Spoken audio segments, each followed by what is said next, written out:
Hey everyone, this is PrinceBrightstar, and welcome back to Final Fantasy XIV Dawntrail. So, today we are taking a look at a couple of things. First, we're going to be taking a look at the Mamool Ja Allied Society questline. And secondly, we're going to be taking a look at the Occult Crescent. So, without further ado, in order to unlock the Mamool Ja Allied Society quest, there's actually a couple of quest lines that you need to complete. The first of these began with the Aether currents that you could obtain, but they continue from there. And now with patch 7.25, they now have these blue markers above them, above the quest givers. So, let's talk to Mamool Ja. First, I think we ought to search the area where we were attacked. If anything's amiss, I should be able to spot it, but I worry about another ambush. Would you go ahead and make sure the roads are safe? Thank you, stranger. You are ever generous. We first encountered the Wyvers north of Golmajik Grove, by the cenote there. I'll give you an ample head start and then come and meet you. In the meantime, I'll ask around the city. Others may have been similarly attacked, for all we know.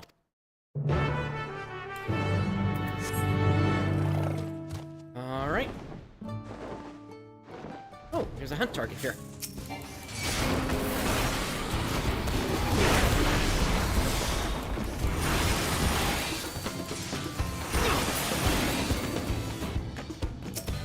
Here's our first destination.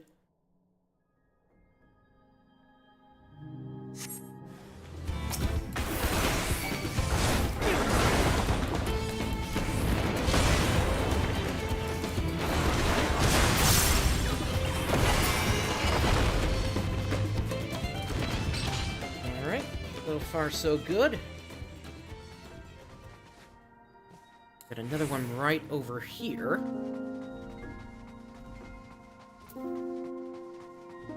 Oh, and I'm going to turn the audio down here. How'd that get set so high?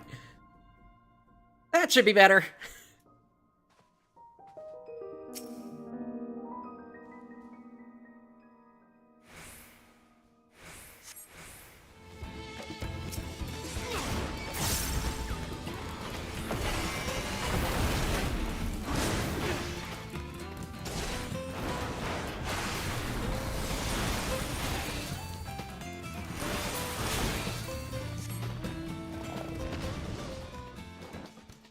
Alright, and the last one's gonna be over here.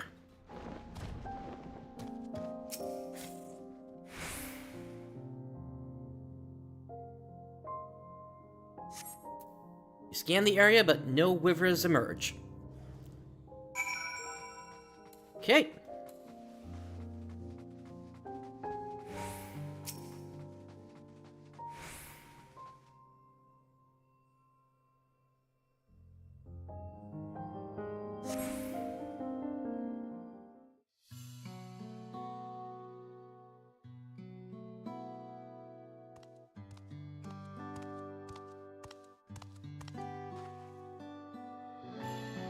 Thank you for doing that. I had no troubles at all on my way here.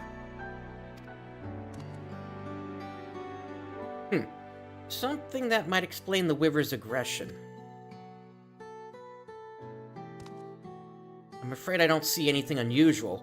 What do you think?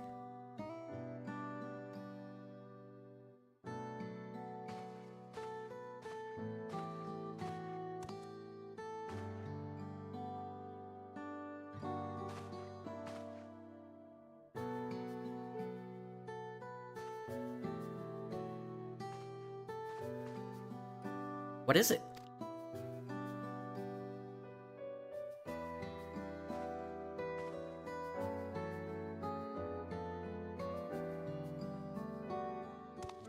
My cyan crystal. I must have dropped it when we were attacked. It was a gift from my husband when he returned from Eorzea.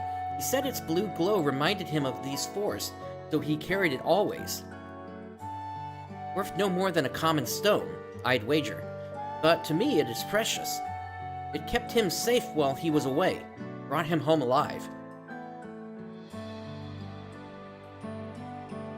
Sometimes the grief of his injury blinds him to the miracle of his survival. He may not be able to fight anymore, but he is still the strongest man I know.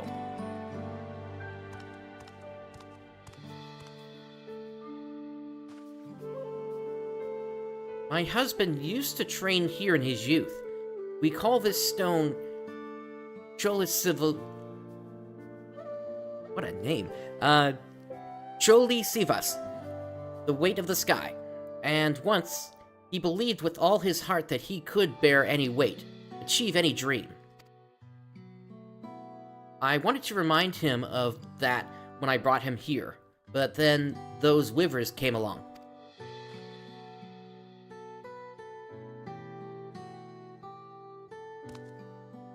Anyway, I've chattered on long enough. So far as I can see, nothing in this area readily explains why those poor beasts attacked us as they did. Perhaps Occult Ja has discovered something back in the city.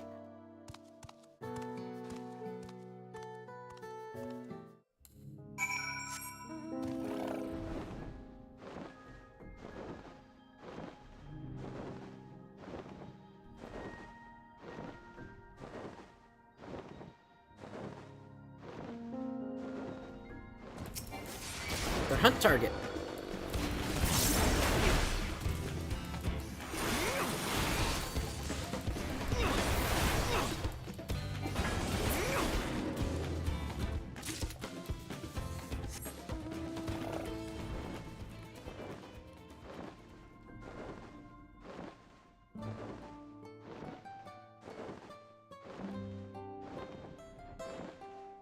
Alright, let's see what they have to say.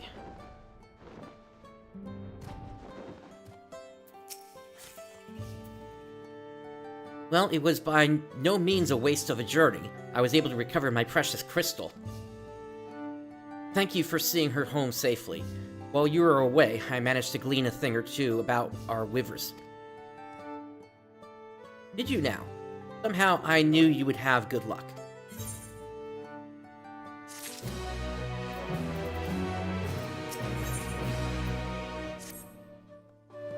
On to the next one.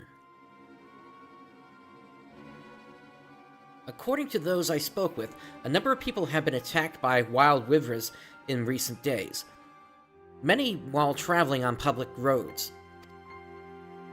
Even Dawntrail have been among the injured, and theirs is a clan that has worked with wyvers since time immemorial.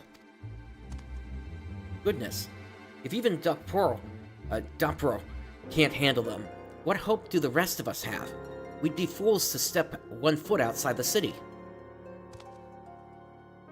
Not to mention what this might mean for our wyvers. If they start misbehaving, we may find ourselves without mounts or beasts of burden.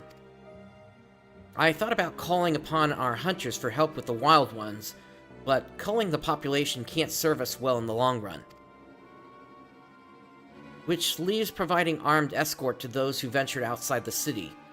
With the right preparation, I could do it. What are you saying? It's not a matter of preparation, Occult Ja. If this man hadn't come along when he did, What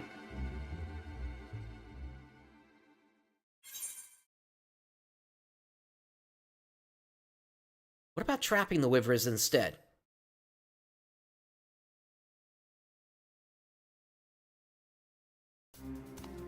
You raise a good point.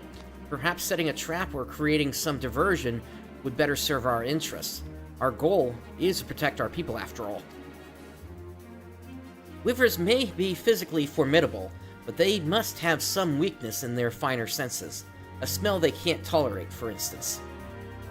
If we were to incorporate that deterrent into, say, a smoke bomb, that should buy anyone enough time to flee from an aggressive wyver. Sounds kind of like the stuff that they're doing with the Ronique. I can handle the smoke bombs. I've been making those since I first became a mercenary. Then why don't you teach me as well? I'm eager to help how I can.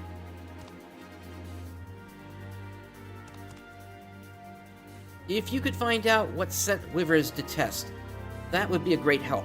Mamool Ja should know. Mamool Ja, the wyver handler, mind. not the blessed siblings.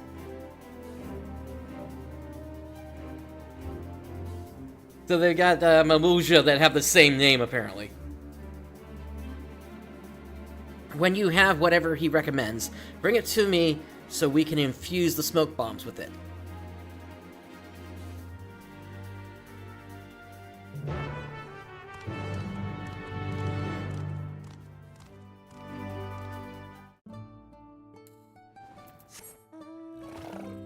Alright, that takes us to the southwest.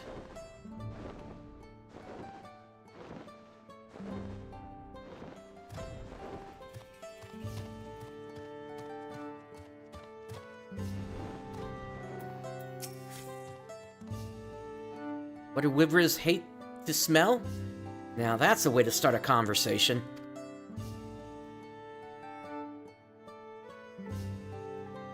Ah, yes. I heard Occult Ja was asking about recent wyvern incidents. I'd recommend the scale bud if you're looking for something smelly. You can pick them off the luminescent plants found in water-bound areas, like Cenote Jayunya. Mostly unremarkable until you crush or grind them. Then you'll wish you'd never had. Wyverns have a keen sense of smell, so one whiff should be all you need to convince them to be elsewhere. But the same goes for people, so take care when stowing those buds in your bag, eh?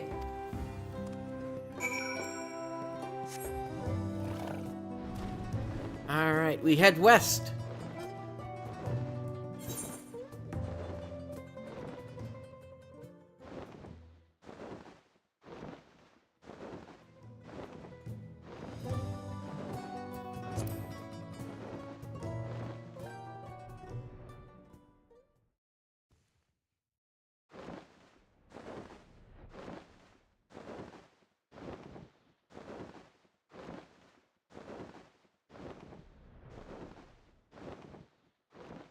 Here we are.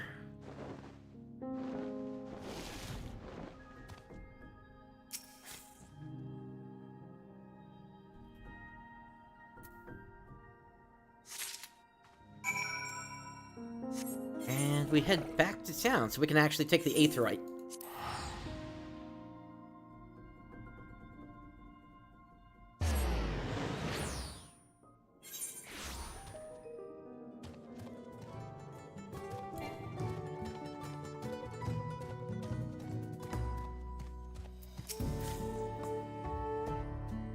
Did you find something to drive off the wyverns?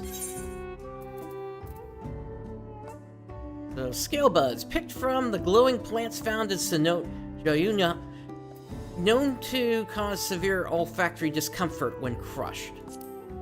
Let's hand those over.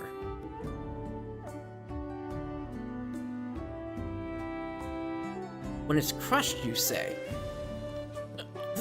This should do it.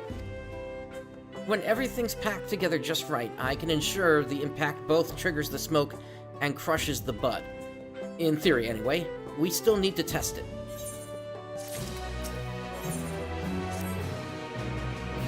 If these smoke bombs work as planned, our problems are solved. It's what happens if they don't that worries me. A thankless task, but would you test them in my stead? You're far more capable of repelling an angered wyvern than I am. No matter how it pains me to admit it.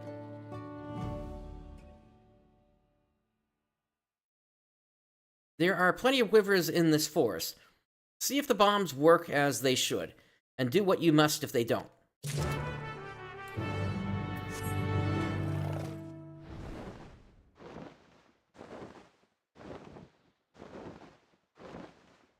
Alright, we are headed to the north here.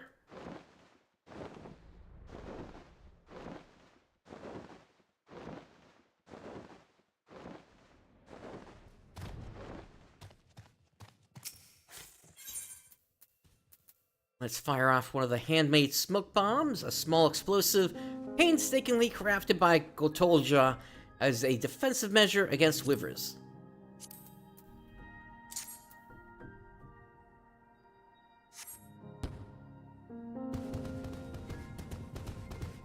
And off they go. Alright, there should be one more around here somewhere. To the south.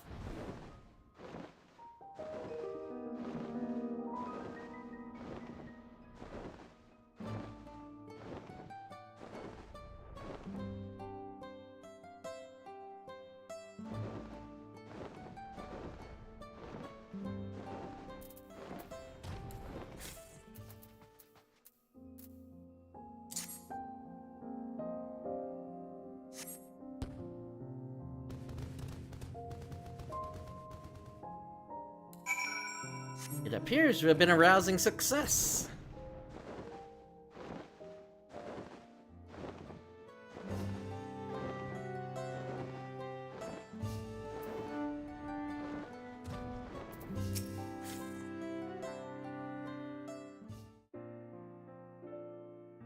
How did it go? Did our smoke bombs work?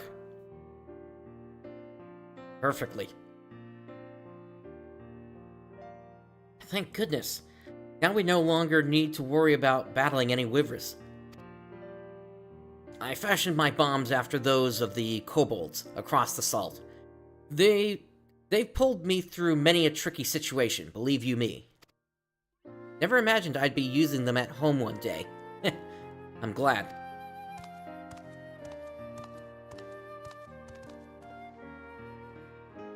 The smoke bombs were a success, I take it. I do hope you're willing to share it with the rest of us. And what would a Wyver handler want with Wyver's repellent? I meant with the rest of the city. Plenty of people have had run-ins with Wyvers, and few among them are fighters. I'm sure they'd be relieved to share in your brilliant solution. It's just a smoke bomb, nothing brilliant about it. So you say, but none of us could have conceived or crafted such a thing. Your expertise and knowledge continues to serve your community. I never considered that. I always thought a mercenary who can't fight is little more than a waste of space. But if I can still use my skills for the better, maybe there's hope for me yet.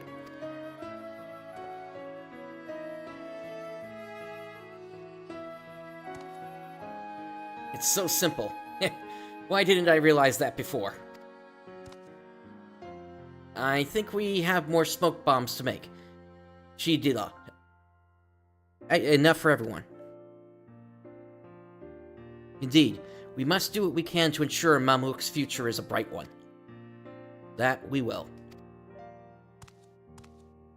Thank you for standing by us. You are a true friend to Mamook and her people. Now we must be off. Those smoke bombs won't make themselves. Farewell, and may we meet again someday.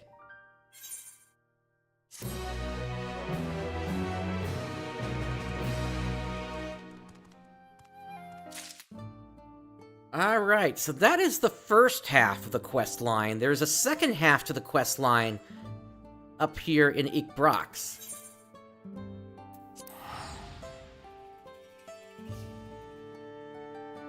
And then once we complete this, there's going to be yet another quest that pops up that requires both these quest lines completed.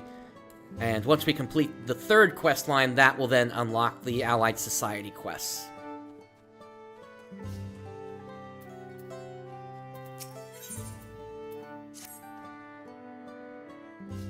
Now that I have another hunt under my belt and a worthy partner, I can finally ask the Brethren to let me undertake their trial. But first, we have to bring our catch back to the village and divvy it up. Why don't you help pass it around? I'm sure everyone will be overjoyed to get a delivery from none other than the Third Promise's companion. Don't worry, I'll take care of the messy part and cut up our quarry into the proper proportions. Meet me in the village when you're ready.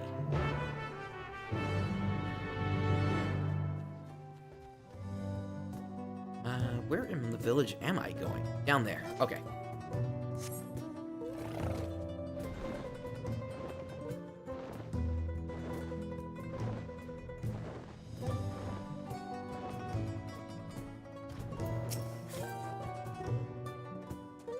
Ready to get these bits and pieces into the right hands? Good, because I've just finished separating them. I want you to bring the best pelt and bone of the bunch to the weaponsmith. He's always taken good care of me, and I'd like to repay him in some small way. Egik gets the meat. She's the wife of one of the Brethren's fiercest hunters, and if I'm going to join them, I'd best pay my respects. As for the rest, I know more than a few of the village's matrons who would love something special to feed their families. I'll handle that. Give the others my regards, Prince. Alrighty.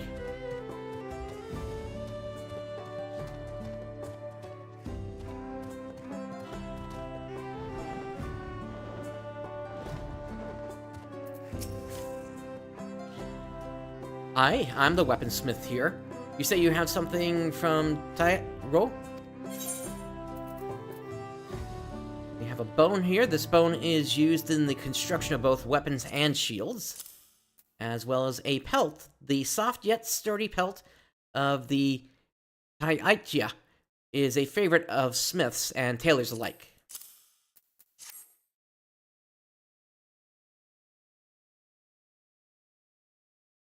Ah, these are excellent. See this needle-shaped bone? It supports the Tayata's webbed wings and can be carved into deadly spear tips. The pelt is surprisingly sturdy as well. The Brethren of Brax have been ordering more equipment lately, and supplies are running low. This will help us meet their needs for a while longer. Give Tayat Ro my thanks, will you? Alright. And then we go southeast.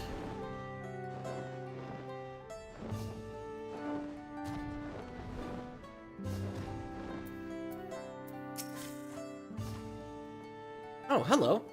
Are you looking for Ralva? I'm afraid his duties have taken him away for a while. No, I've got some meat for you. This lean red meat is often served in stews throughout the households of Ikbrax. Oh, this is from Tayat Ro? It looks delectable. I think I'll serve it tonight, in fact. Speaking of which, when is young Tayat Ro planning on undertaking live trial? Ralva was supposed to be his partner, but lately the Brethren have had their hands full. I only hope their work settles down soon, but who can say when that will be?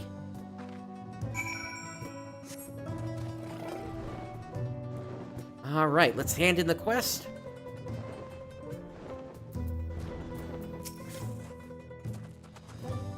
So, how were the old man and Tayat Ilyik? I hope they enjoyed their gifts. I can say for certain that the matrons did. It's customary for hunters to share their catch with the whole village. It makes us all one big happy family. And guess what? While I was on my errand, I ran into one of the Brethren. I told him I was ready for the trial, and he accepted. He said to be ready soon. Oh, now I'm starting to get nervous.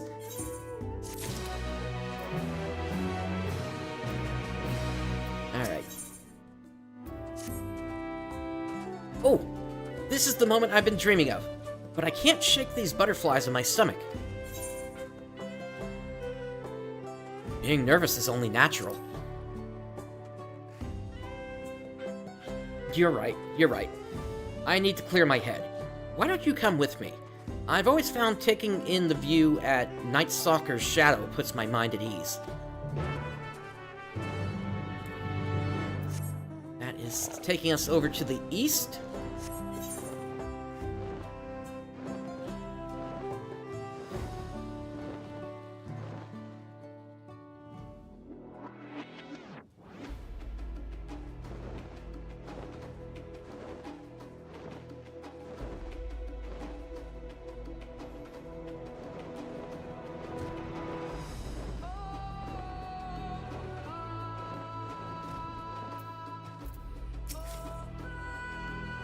I almost forgot how calming this place is.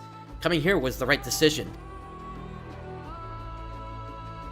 Before us stretches the Tika heartland. Go on, Prince, take it all in.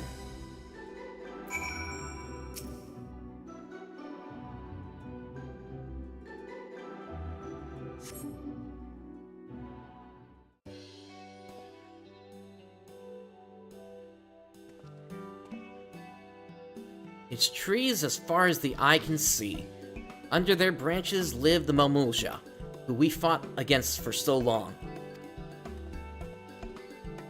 The Brethren of Brax were formed during that conflict, and the very whisper of their presence struck fear into the hearts of our enemies. They would be sent off into battle with rousing words. Fearless warriors, go forth into your domain. The forest bows to your might, equaled only by the wild Brax. The forest falls silent at your footfalls, for the predators are come. After the Dawn Servant brokered peace between our peoples, the name was taken up by a group of our most seasoned hunters. Their duty was no longer to fight, but to protect the forest and serve its people. But the Brax is king of the entire forest. Those who claim its name should do more to honor it.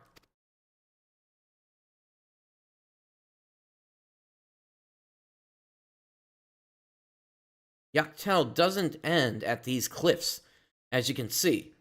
But even so, the Brethren don't watch over the Jatika heartland.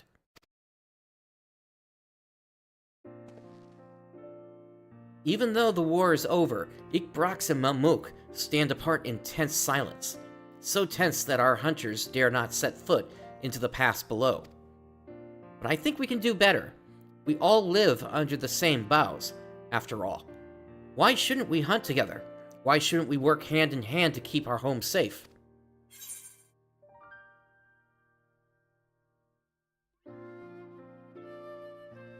Shouldn't you focus on passing the trial first?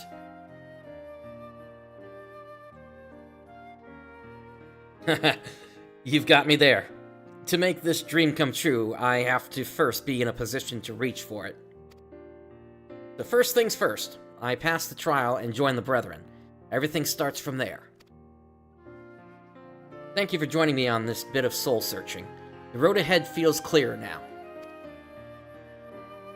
And next in our path is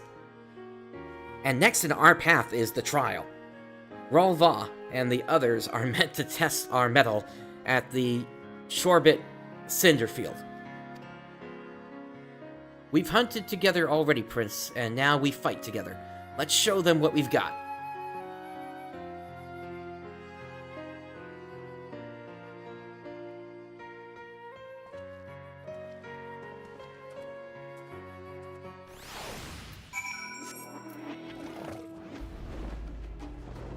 Once again, we head to the east.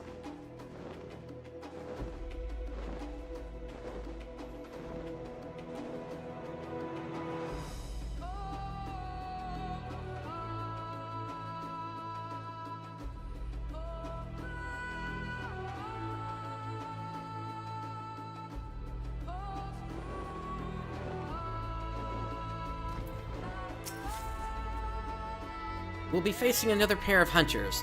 The Brethren have taken the time to arrange this despite how busy they are, so I hope that means they see something in me. I don't see them anywhere, though. I guess there's nothing for it but to wait here. Uh-oh, the butterflies in my stomach are back.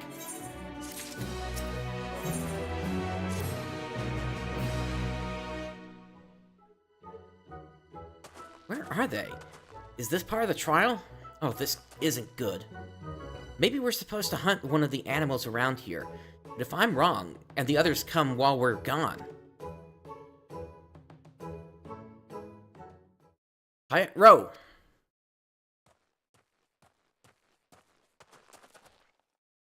Ralva, you're alone. I thought the trial was... Plans have changed. Beasts not native to these parts were sighted to the south. They look like walking blue flowers, but they have the appetites of a predator. We must track them down and stop them before any of our own come to harm. Help us do that, and the Brethren of Brax will welcome you with open arms. I take it you're here to act as Tyat Row's partner? If even the Third Promise deemed you a worthy ally, then I'd be glad to have you along on this hunt. My partner and I will go after the beasts headed toward the village. You two head south and try to find out where these blue-flowered beasts are coming from. And if you run into any, slay them then and there. Consider it done. May your quarry fall swiftly. Come with me, Prince.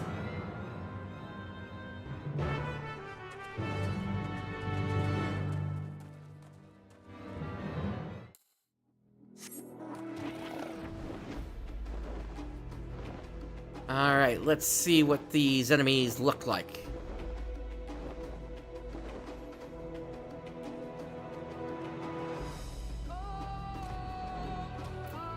Oh, Tyat already took one down. I got one, but they just kept pouring forth from the Jatika heartland. A few got away and fled deeper into the cinder field. Can you go after them? I'll stand watch over this area in case any more appear.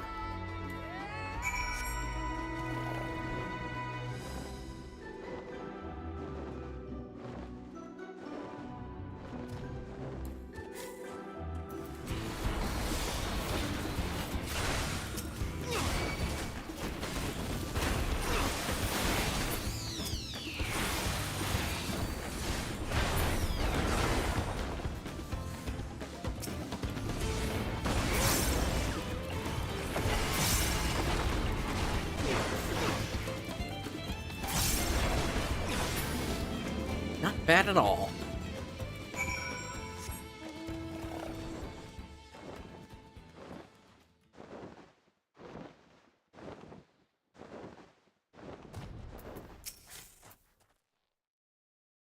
Prince, I knew you'd make quick work of those things. I searched the nearby area, and I think we took care of them all, for now. The other hunters should have made their way to the village by now, so let's catch up with them and give them the good tidings.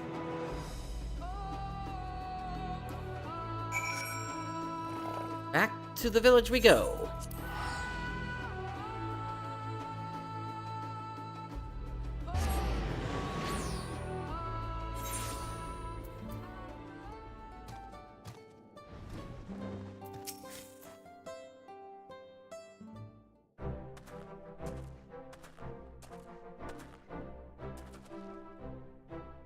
Prince, you'll be glad to know that the beasts have been exterminated, and no one from the village was hurt. That's about as good as an outcome as we could have asked for. But as glad as I am, I still have to rely on you to finish what I started. Even though it was a test of my skills, I don't know if I deserve to be part of the Brethren. Ah, but you're forgetting the most important rule of our brotherhood, Diet Rope. I am? None must hunt alone. Why do you think this rule exists, and why do you think the trial is done in pairs? The wild beasts of the forest fight with desperation to survive. In contending with such foes, even a single moment of carelessness can prove fatal. Any hunter who thinks they can protect the forest and its people alone won't live as a hunter for long. You're right, Ralva. How could I forget? I still have so much to learn. That you do, but this all started when you realized you needed Prince's help, and for that you should be commended. For that choice led to the eradication of the flowered beasts from our home, and allowed us to locate their source. You followed my orders most admirably, and I look forward to seeing how you perform on your next duty. Does that mean? From this moment forward, you are one of the Brethren of Brax. We are brothers, and I will forge you into a hunter we can all rely upon. I won't disappoint you. As for you, Prince, I'm sorry you got dragged into our crisis. But considering our homes are safe and I now have a new brother, I'm grateful for your presence. Thank you for agreeing to be my partner, Prince. As a full-fledged hunter, I'm ready to make all my dreams a reality. Just you watch. Your work starts now, Tight Row. Come with me.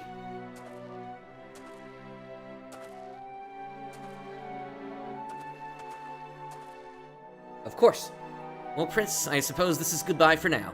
I hope to see you around Brax again. Alright, that is the second quest line completed. And now there's going to be one more quest we need to take on. That takes us back to Mamool.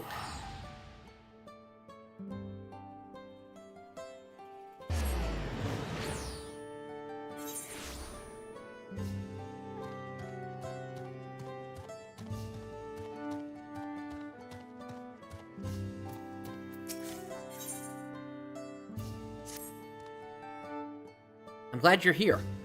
We seem to have another problem, one that has nothing to do with Wyvers. An armed man has been spotted loitering outside the city, a Shabral. He's clearly not here for trade, and while I'd like to believe he's not here for trouble either, others in Mamool may think differently. If someone does something rash, or nothing. That's why I'd like you to speak with him as an impartial party and discover what business he has in these parts. Last I heard, he was outside the eastern gates.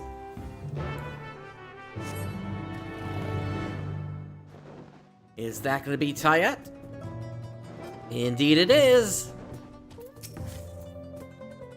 Prince, thank goodness, a friendly face. I've been working hard to fulfill my duties as a hunter, but the beasts on the Utomu horizon are as relentless as ever. Thinking the lower force might be plagued with similar issues, I've come to investigate, but, all I found thus far are looks of fear and possibly loathing, and here I thought Mamool had reformed its opinion on outsiders.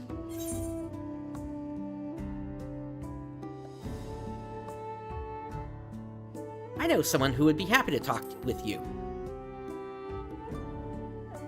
Really? Someone local? Please, introduce me. Surely I'm not alone in my desire to keep our force safe.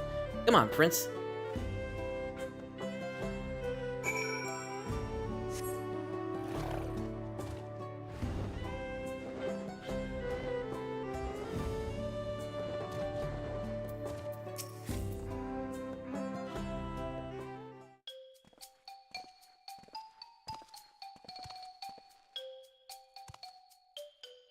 I asked you to speak with him, not invite him for tea. Apologies for the intrusion. My name is Tayet Ro, and I've come to investigate the local wildlife on behalf of the Brethren of Brax. Gotolja. I live here. Nice to meet you. The pleasure is mine. Now, allow me to get straight to the point.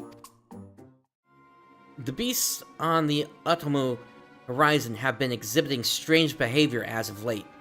We have a theory that whatever is causing their restlessness may lie in the Yatika heartland. So you think we're to blame for your problems? No, not at all.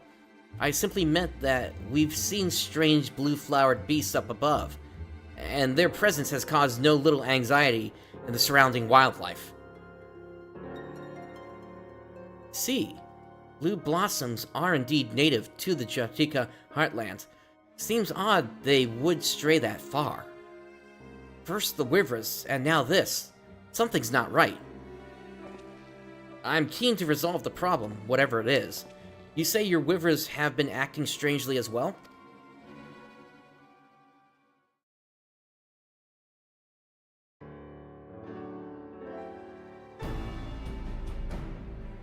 Troubling indeed.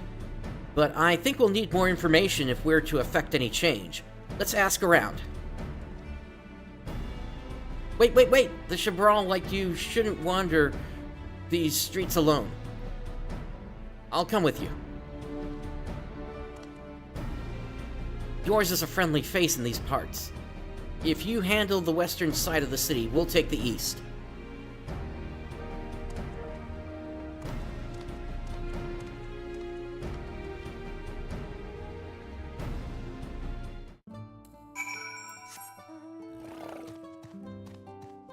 Alright, let's get people talking here. Fly Agarics have been wandering in places they have no business being. Does that count as strange? Normally, they live deep in the forest, but these days you can find them as close as Mamool. I think it's strange, anyway.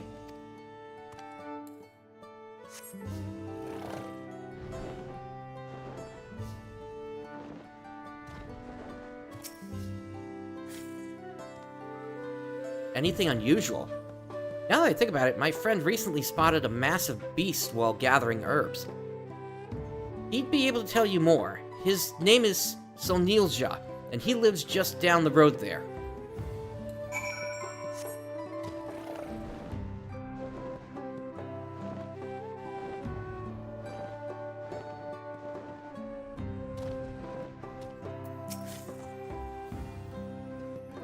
That gargantuan thing scared me half to death, is what it did. I was gathering medicinal herbs near Bitterbark Cenote when I see this enormous creature appear out of nowhere, snatch up a nearby beast, and swallow it whole. Then, just like that, it was gone. Into the cenote. Might as well have been a trick of the light, but those two tentacles, oof, those I'll never forget. Initial thought leads me to believe maybe there's a Morble about, but we'll see.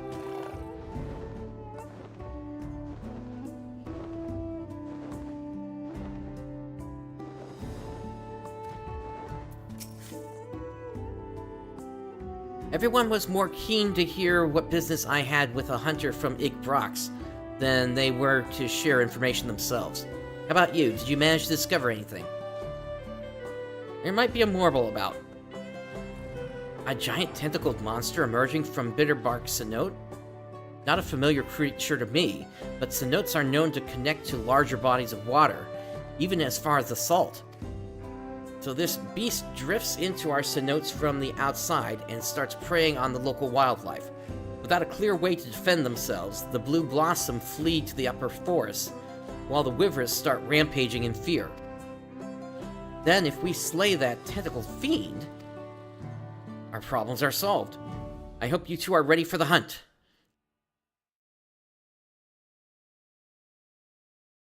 Born ready. I'll certainly do a better job of slaying this monster than I did collecting information on it.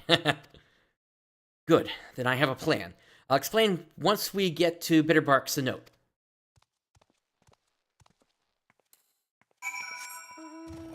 Alright, to the west-southwest.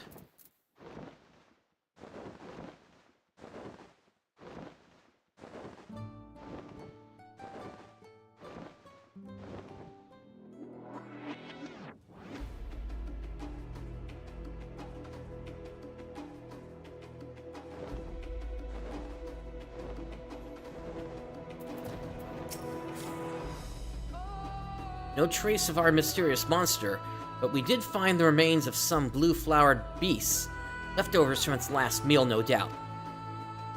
Now that we know what whets its appetite, we can easily lure it out. I've incorporated some blue blossom viscera into one of my smoke bombs, so that when it detonates, our lurking friend will reappear for another meal. If you'll do the honors. I'm ready when you are. You should watch the battle from here. You'll have a good eye, and observing the creature's weaknesses and how it fights will serve us well should we encounter its kind again. A fair point. Then may the spirit of the Brox guide you, true prince.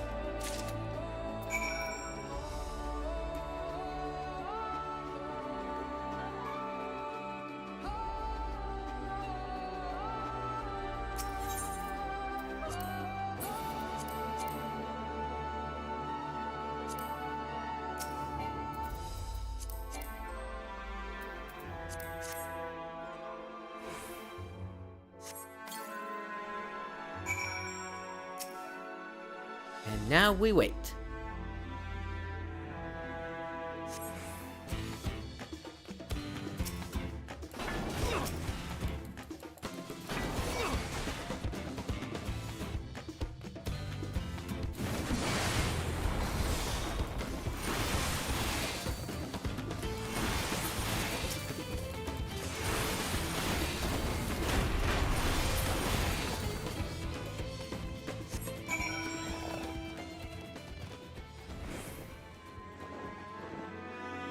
Not a moral. Okay.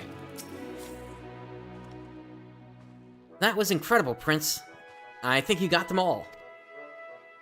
Let's return to the city and talk about what comes next.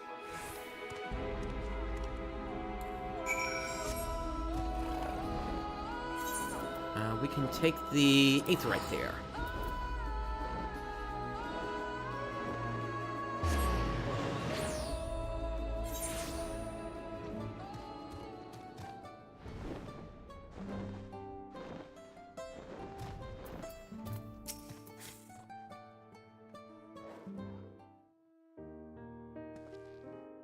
The hero returns. I'm glad I could witness your fighting techniques firsthand.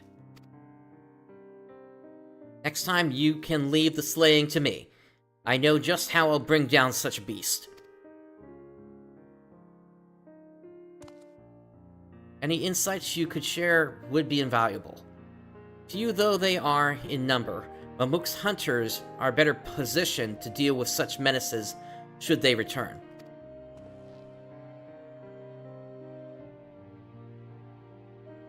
Would you ever consider allowing the Brethren of Brax to patrol the Yatika Heartland?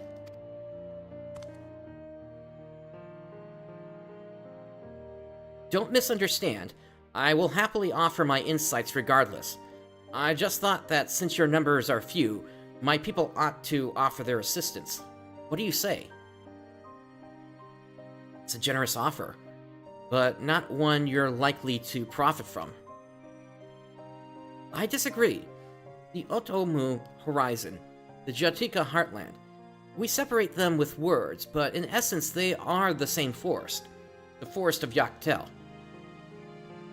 What benefits Mamook benefits Ikbrax. It's only by joining hands that our forest can flourish. Besides, none amongst the Brethren have the knowledge and experience of a Mamool Ja mercenary. We stand to gain much by working alongside you.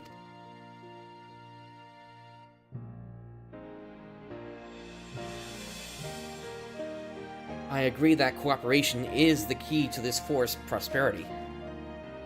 But it's still too soon to realize such a change. If we hope to achieve true unity, it can't be forced. We need time to know the Shadral, so that our future alliance can be in more than just name. Of course, we too hope to learn more about Mamook. It really is a beautiful city. Well then, I'd best be off. The Brethren will want to hear my findings, and I'm eager to discuss what steps we can take to build understanding with Mamook. I appreciate it.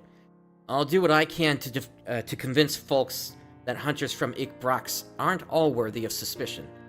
It may take time, but they'll come around. You truly are a marvel, Prince.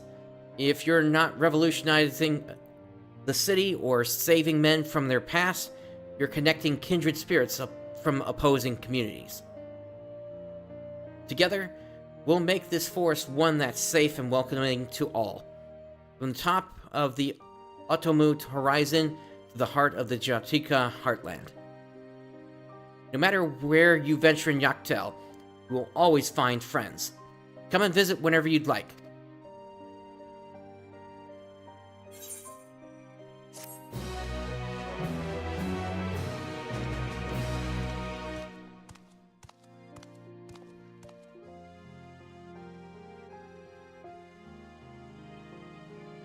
Alright, we got an orchestrion roll from that. I'll go ahead and use that.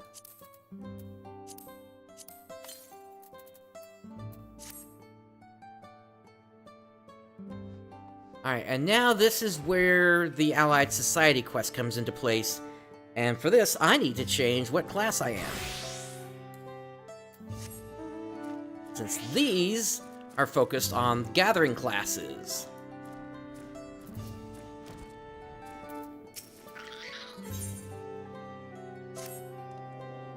Prince, nice to see you. Do you have a moment? This may not come as a surprise, but since you personally helped negotiate our import of foreign crops, but a researcher has recently arrived from Charlian. I have a mind to go and pay my respects, but... well, I know a little about Charlians, and I'm worried I'll cause offense. Would you come along, if only for my peace of mind? Leave it to me. My thanks. Her name is Angir, and she should be in the southern district of the city.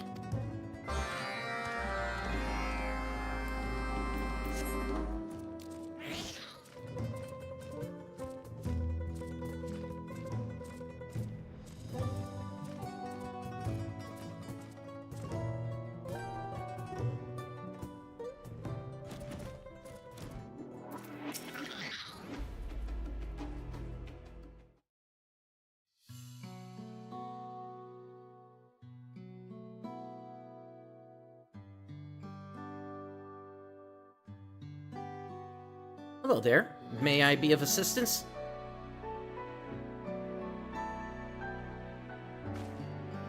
And I'm Gotolja, former mercenary. Now I fashion whatever odds and ends need making. The Autarch says you've come to oversee the growth of new crops here in Mamool, so we wanted to express our gratitude. My name is Enger, and it's my pleasure to be at your service.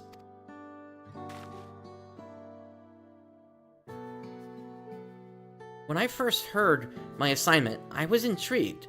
A forest dominated by the etheric influences of meteorites. Rest assured, we shall soon have an experimental granary up and running. New crops will flourish here, this I promise. Indeed, my chief concern at the moment is not one of potential, but one of manpower. Mamool is rather sparse in population, is it not? Yes, most of our able-bodied workers have left, either to become mercenaries or for other reasons. I myself would be glad to help, but I doubt one extra body will count for much. You should use Wyvers. Put to the right use, our Wyvers can solve about any problem.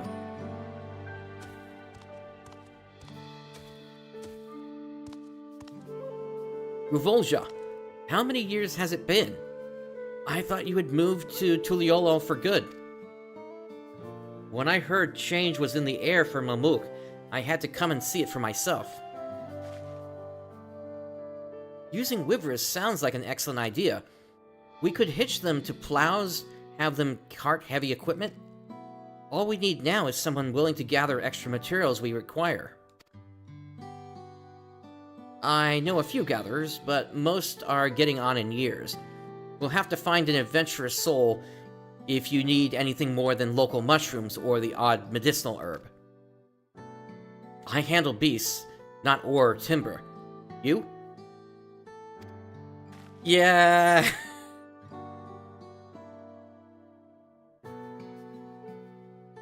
I'm an adventurous gatherer. Leave it to me.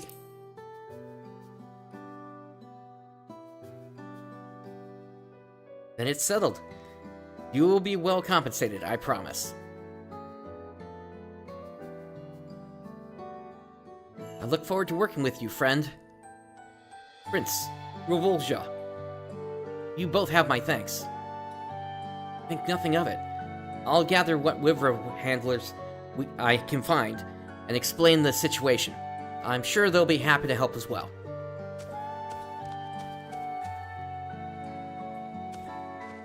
Prince, would you mind going with Ruvolja? He's a good lad, but he gets ahead of himself sometimes. You've more than proven your talent for communication, so if he's struggling to make his point, lend him a hand, would you?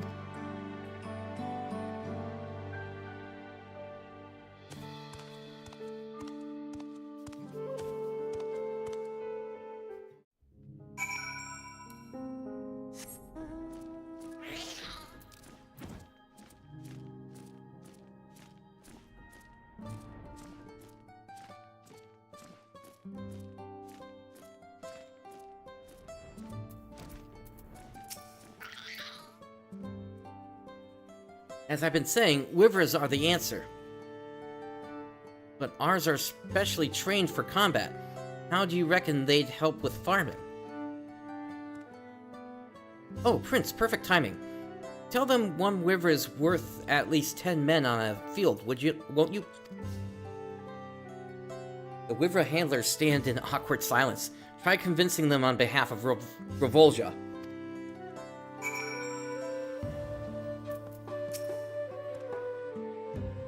What does he expect our Wyverns to do exactly? Pull with their horns?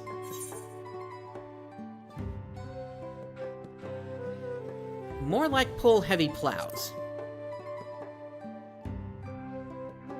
That makes far more sense. If that's what you need done, we can do it.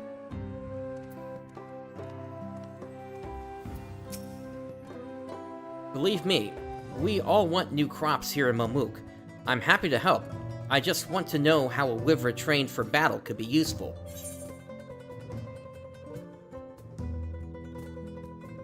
We need Wivras to haul equipment. I see. A Wivra with the strength for combat should have no problems with that. Very well. The both of us will be over presently.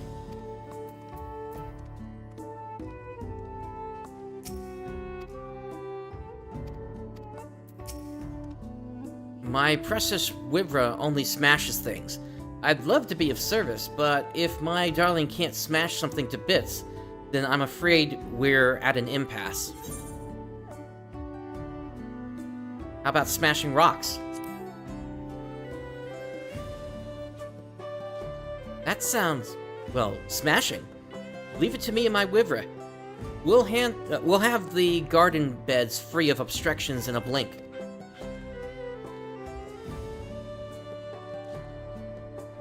That was incredible. You convinced them all to help just like that. Now there's one last person I think we need. His name is Kagilja, and he's a Jatika banana farmer. We can trust his expertise.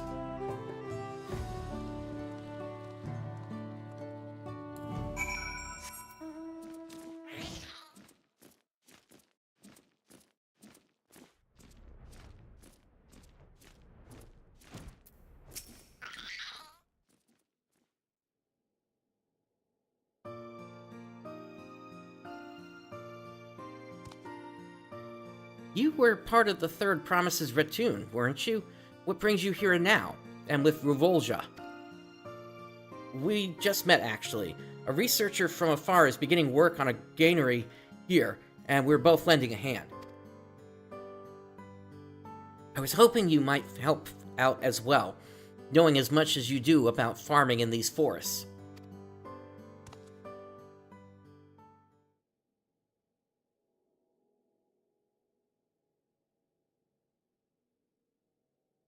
You think I'd aid a trader who abandoned his homeland for the comforts of Tuliolo?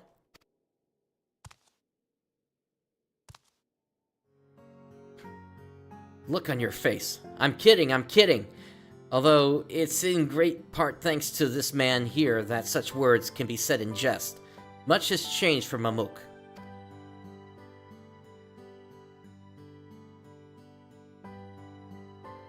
If my best friend has finally come home, I'd be a fool to refuse his pleas.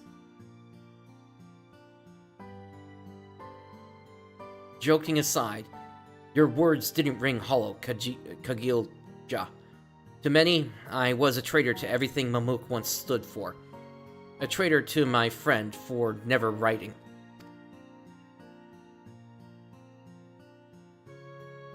It broke my heart to leave, but I couldn't stand the zealotry of blessed siblings. Now that the old teachings have been left in the past, I want to do everything I can for Mamook's future. Thank you, Kagilja, for your forgiveness. I hope that you, Prince, and I can help find a new way forward.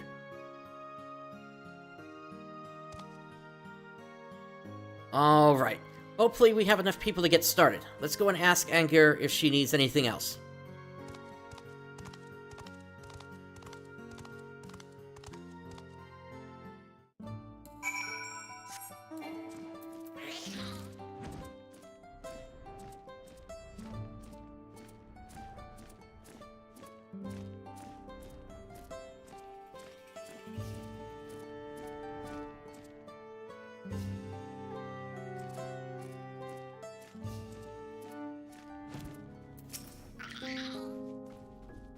Thank you for your aid in recruiting the others.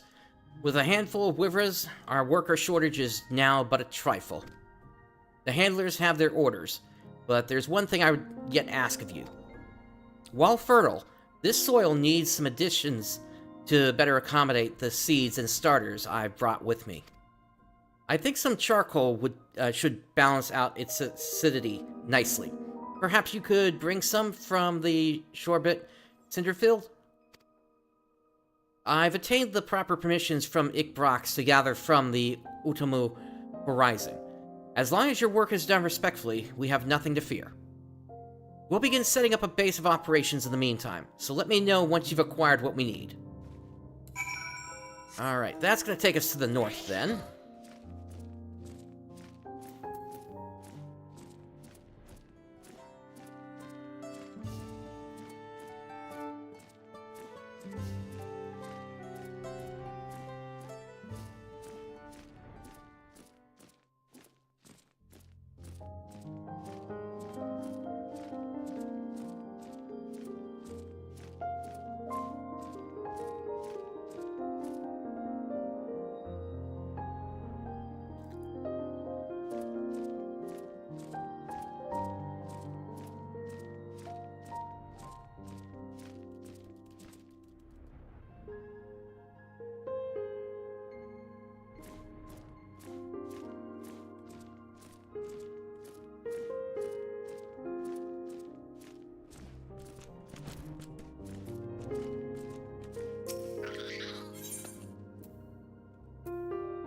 Alright, so we just need 3 of these.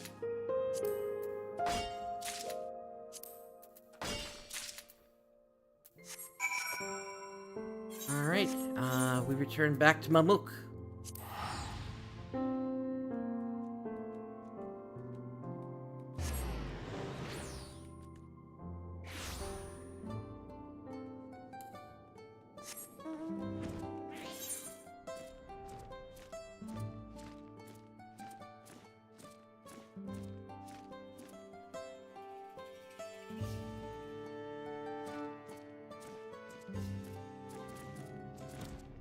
Alright, here is your charcoal.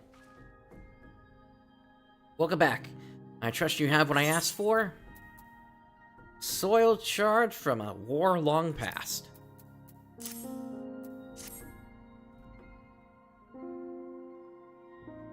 Perfect.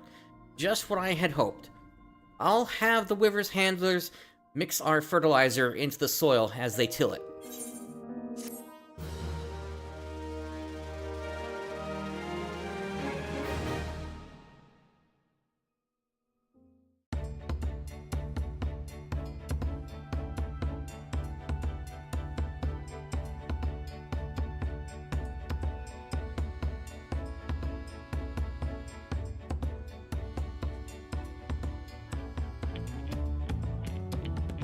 Cart secure. Ready when you are. Just about... Yes, this should be ground finely enough to distribute evenly.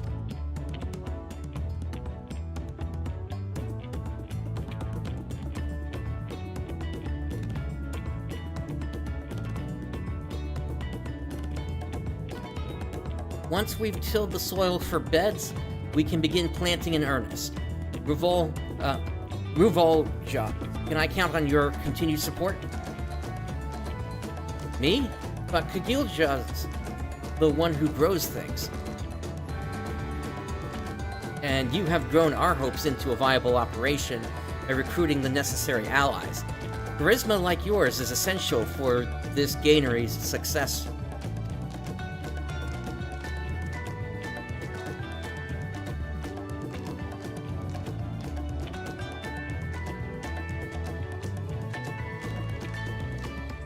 Alright, I'll do what I can.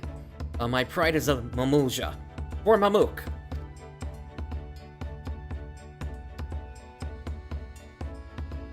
Your assistance would be invaluable, Prince, if you can spare the time.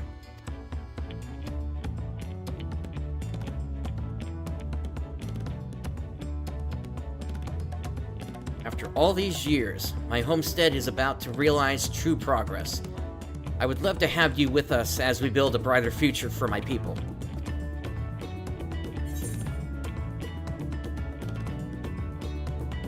I'll help. My pride is an adventurer for Mamool.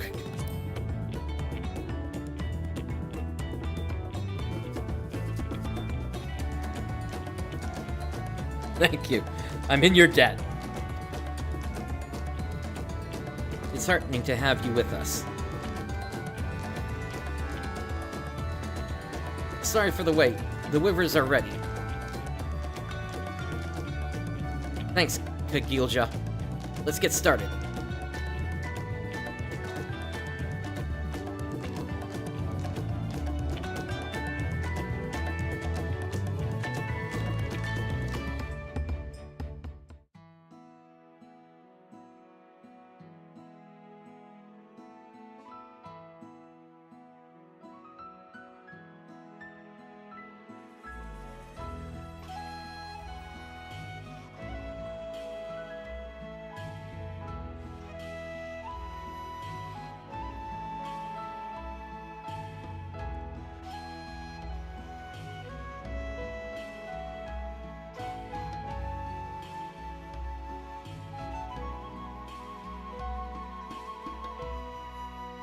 This granary will give Mamook another chance. I can just feel it. I can feel it too. Let's show the world what these lands can grow. Together, by our own hands.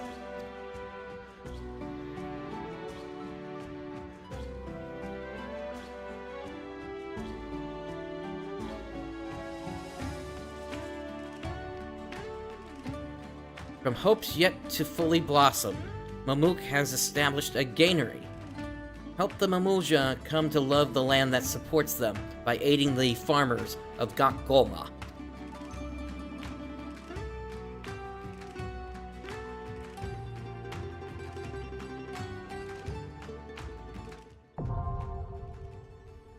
Alright, Golma Society quests unlocked. We've achieved friendly reputation, and Mamool Ja Society quests are now available from Kagilja in Golma. And we can, of course, purchase wares from Viruja.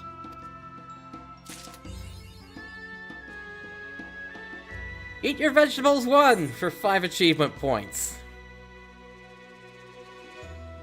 Alrighty, so with this comes a new set of reputation to gain, and as you can see, I've also got Pelu at Sworn. That's something we're going to cover at a different date here, just for the interest of time. Basically, from here, what's going to happen is I'm going to work on getting all of the Mamool Ja ranked up to 7 as well, and I'm going to put that into a future stream as sort of a hybrid episode. Similar to what I've done with Pelu. That's also going to be a hybrid stream as well between pre-recorded and live content, given that it takes weeks to get this stuff ranked up here. So, but I will at least grab today's set if I can. No, I can't, and that's because I'm still carrying old quests from Cosmo Uka. Hang on, let me get rid of these, because they're not going to do anything for me anyway.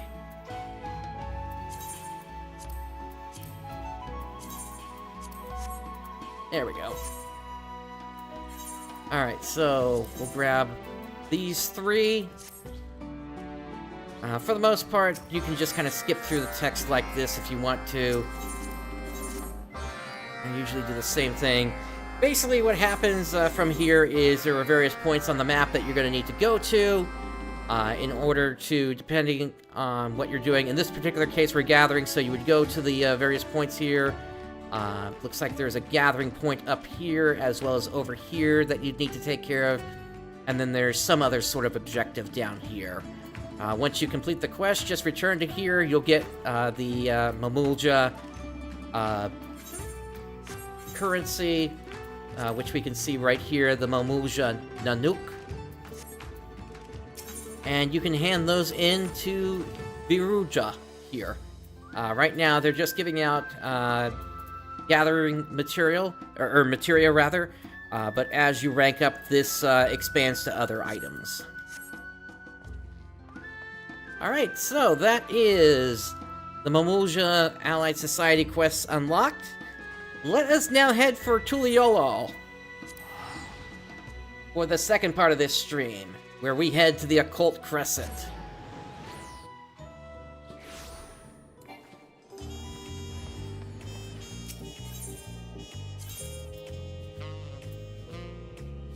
And that quest is going to be over here.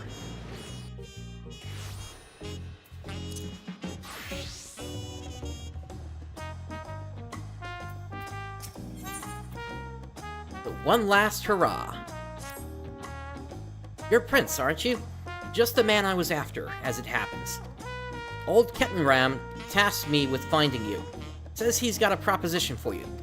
Stay right there, I'll go fetch him.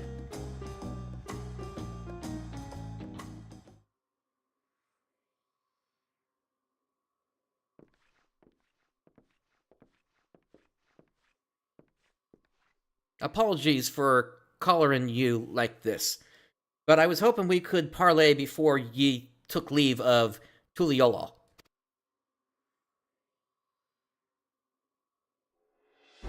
I'll cut right to the chase. I want you on board for me final expedition. Before I get into the particulars, allow me to spin a quick yarn.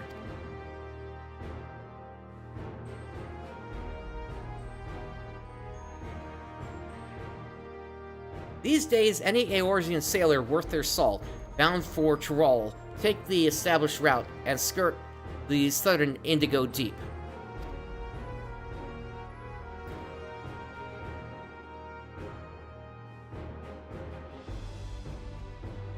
But back when maps of the realm were nothing but blank parchment past Vilbrand, all we had was the allure of the horizon to guide us. Most of me fellow explorers weighed anchor and cut a course due west, heading straight for adventure. Alas, most were lost to the waves. The crew and I reached Tyrol on account of us ranging northward and avoiding the same treacherous waters that claimed them.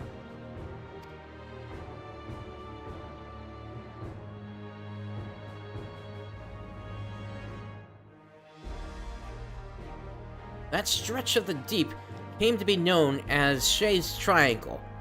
I had a notion to solve its mysteries on behalf of me fallen comrades, but after arriving on these shores, it was the land, not the sea, that promised adventures anew. Once I settled here and disbanded the expedition, I never did get the opportunity. But then I crossed paths with a certain realm-renowned adventurer and began to wonder. Aye, something told me that, with your help, I'd finally shed light on the mystery of those accursed waters. But how about it? Will you join this old explorer on one final jaunt? You had me at mystery, but what of your duties at the palace?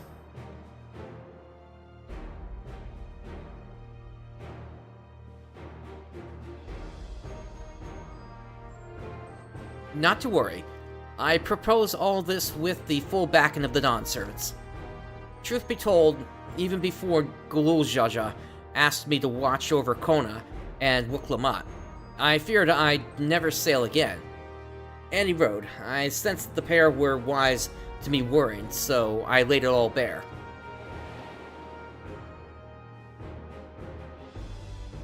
And you say the mystery of Shay's Triangle has haunted you since? The region of which you speak is an impediment to trade with foreign nations. Any effort to unravel its secrets would ultimately benefit Tuliolal. Sounds like it might be the last chance you get, especially if you're hoping to get Prince involved. Besides, Papa would turn in his grave if we barred his old friend from one final voyage. I say follow your heart, Tanqua.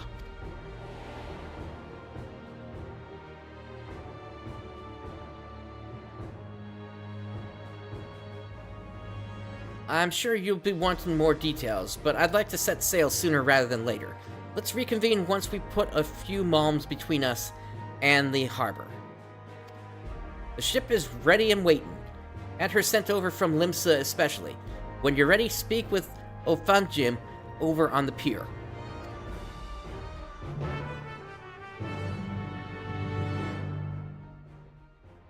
Yes, indeed. So, Shay's Triangle is based on the real-world Bermuda Triangle. And the legends around that. Alright, let us do this. Prince, I presume? Captain Ram told me all about you. The name's Ofangjum, navigator by trade. They say Shay's Triangle is wrecked with storms year-round, but a closer look at the charts will tell you that ain't strictly true. For a brief season, the sky's clear and the sea's calm. Hence why the old explorer is eager to weigh anchor. What's the matter? Don't tell me you're wary of clambering onto this little rowboat. We're not rowing all the way to Shay's Triangle. Our vessel's waiting out beyond the shallows. Any road, when you're good and prepared to leave, just say the word. Ready to plot a course for waters unknown, are you? Let us depart. Don't know whether to respect your mettle or question your sanity, but welcome aboard. Shay's Triangle, here we come.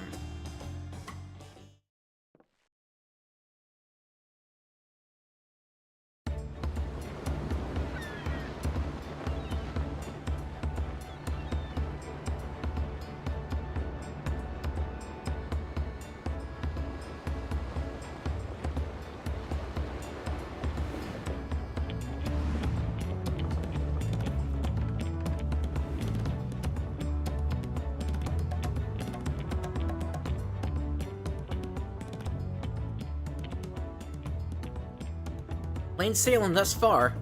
Might be time to talk about our destination. Shade's Triangle is a churning mess of storms, so every time a vessel goes missing in the region, most blame the treacherous conditions. But hear this. There are records of the last ship seeking to chart those waters, and the message they relayed to their escort is passing strange. Conditions fair. Crescent-shaped isle sighted in vicinity. Potential safe haven during storms. Attempting to make landfall. They never made it back to port, despite the calm seas. Folks have taken to calling the island the Occult Crescent ever since. They say it's not but a shifting mirage that claims the lives of all who sight it.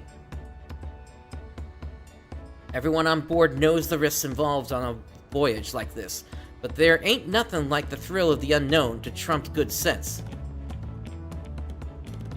Aye, the whiff of mystery and the promise of new discoveries hard to resist.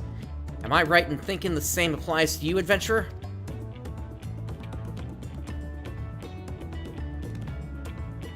Anyhow, why don't you get acquainted with the rest of the crew? I'll be here checking the charts. Once you've got the measure of the folks risking their hides along with you, come and find me.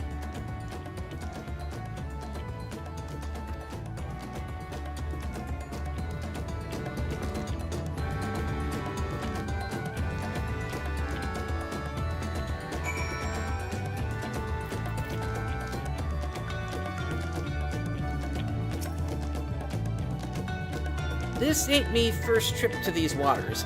I've sailed close to Shade's Triangle to survey the weather many a time.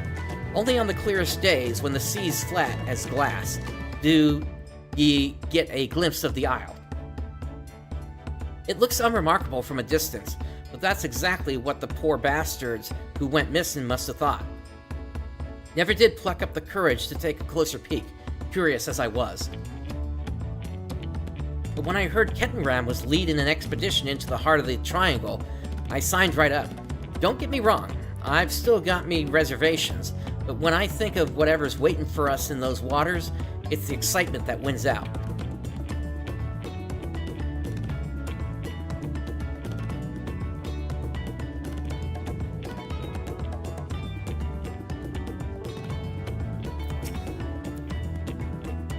There's no telling what awaits us on the island, which is why we've enlisted the help of experts and artisans to supplement our crew.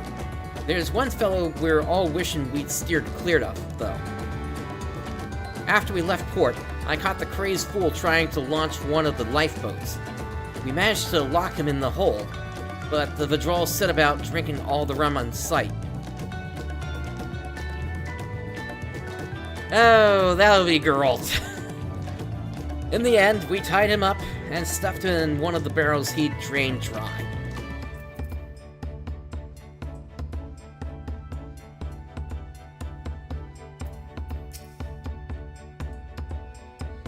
This isn't some foolhardy treasure hunt. No, solving the Isle's secrets will be worth more than any glittering trinkets. And if we can open up safe passage to the island, there's potential to establish a permanent landing. Just imagine the boon to foreign trade that would bring. All of which is to say, there's more at stake here than lining our pockets.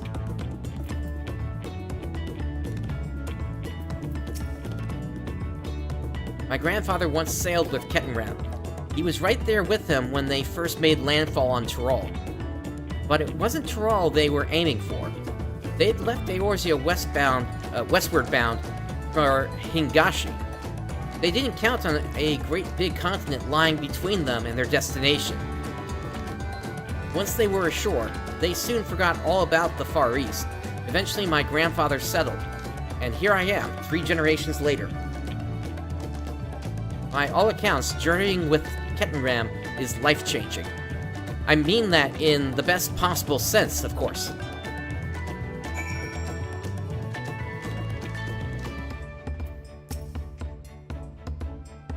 Looks like you had a good chat with the crew. That's the thing with seafaring. A close-knit crew is indispensable out on the open seas. I know there's talk about me feats in reach and Tyrol, but in truth, I couldn't have done it without me fellow explorers. Wherever the winds might take us, I consider it me duty to get us all there and back in one piece. Right, we're entering Shade's Triangle any moment now. Look sharp.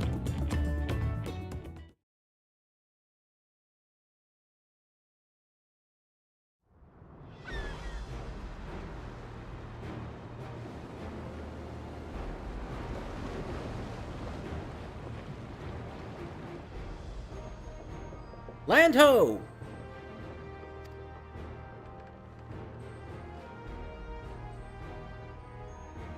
Hold steady.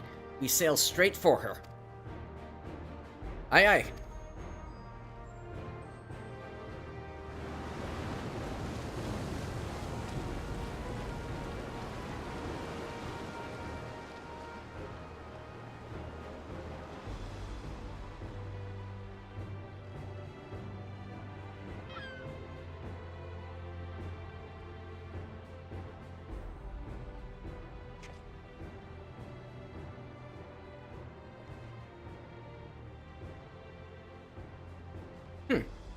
Where's that blasted island? We just had it in our sights.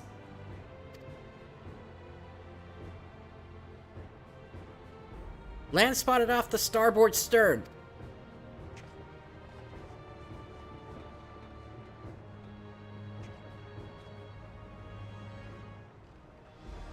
What? Don't tell me we careened right past it. Get this hulk turned around.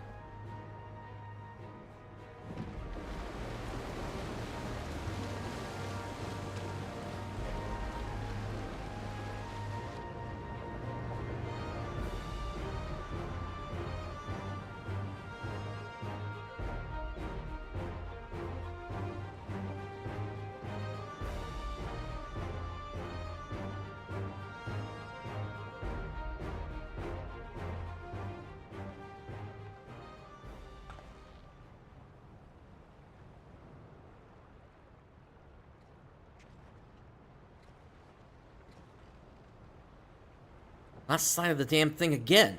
Shift in Mirage was right on the money. If the isle itself was moving, the waves would be surging right over the bulwark. This is no natural phenomenon. Something's messing with our perception.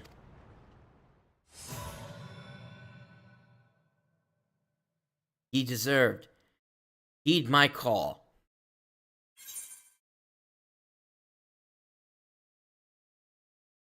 I heed, but I'm not sure I follow.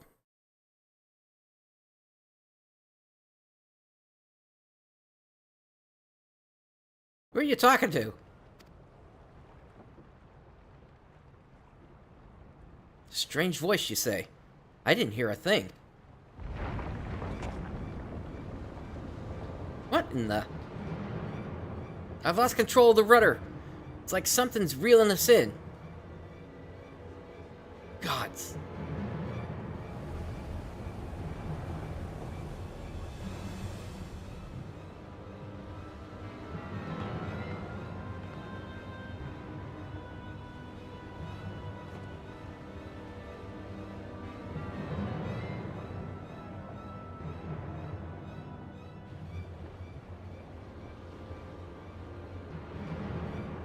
It couldn't be the island, could it?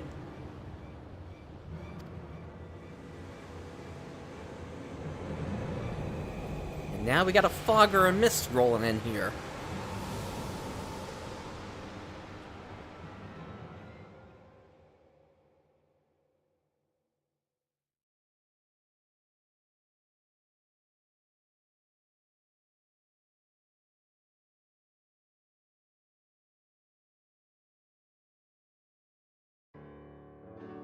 How's the hull looking? No obvious damage, but the ship's stuck fast, almost as if we've dropped anchor.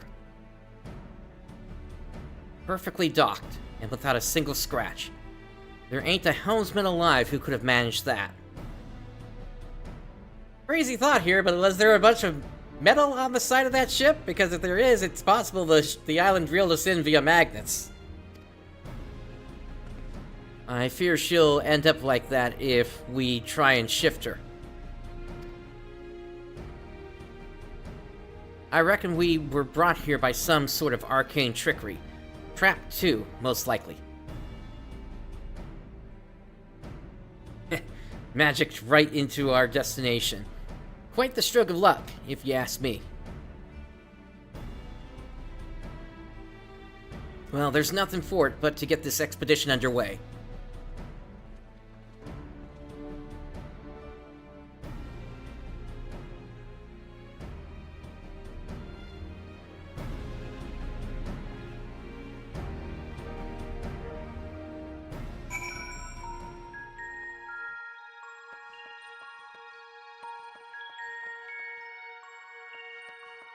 Seems like an empty town. But not an aetheryte in sight.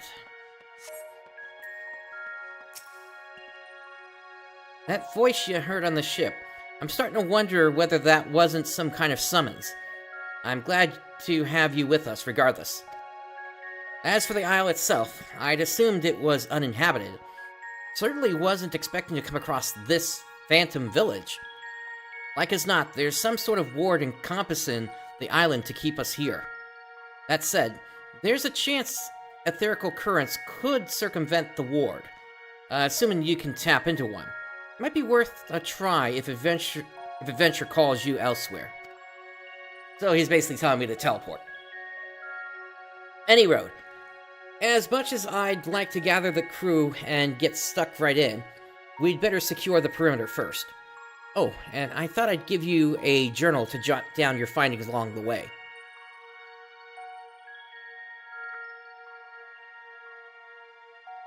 Figure there's more than a few folks out there who'd appreciate a record of your exploits here.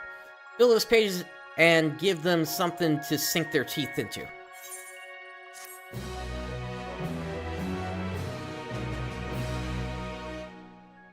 If you wish to return to Tuliyola at any point during the expedition, interact with the ethereal current by the moored ship. The corresponding current at High Tide Harbor facilitates travel back to the Occult Crescent. Occult record unlocked, and collection expanded. Occult record. The Occult record is now available under collection in the duty section of the main menu. New entries for prominent terms and characters will be added to the record as you explore the Occult Crescent. Alright.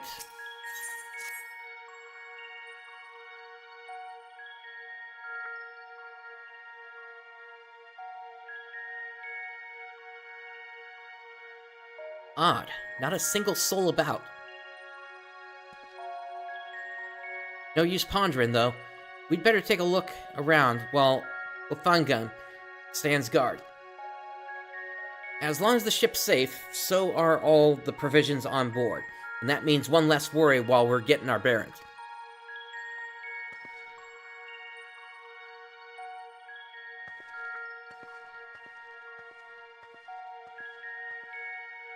Let me know if you find anything of interest.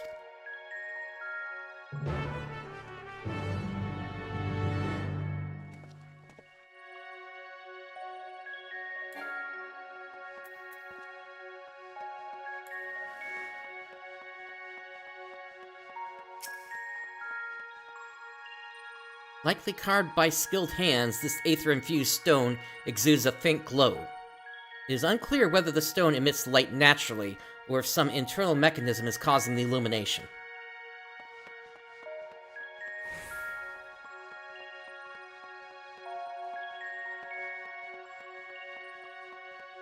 Just had a little hitch there.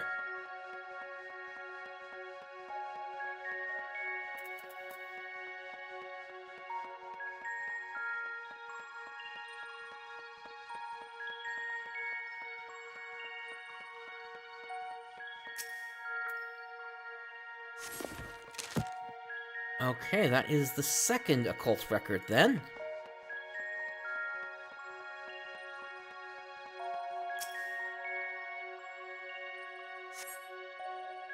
Two shipwrecks are visible in the eerily still bay. no doubt once crewed by brave sailors seeking the inner reaches of Shade's Triangle.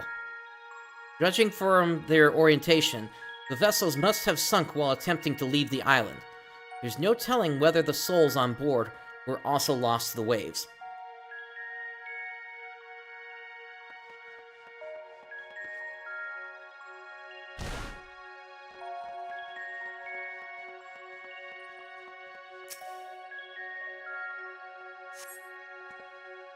The foliage choking the building and the overall state of decay suggests it has been abandoned for some time, left to the mercy of the elements.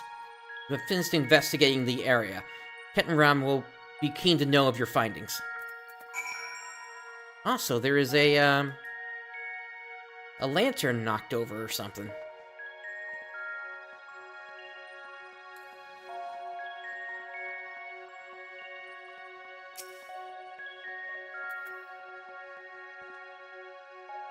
I'm guessing you're no closer to solving the Isle's mysteries either. Looking at these structures, I'd say this settlement is ancient. The original inhabitants may be long gone, but I was half hoping to find a few survivors from the wrecks at the very least. Anyhow, this building in particular took me interest. I managed to force the lock. I don't want you to think I make a habit of breaking locks in general skullduggery. Other than when strictly necessary, of course. Let's take a look inside, shall we?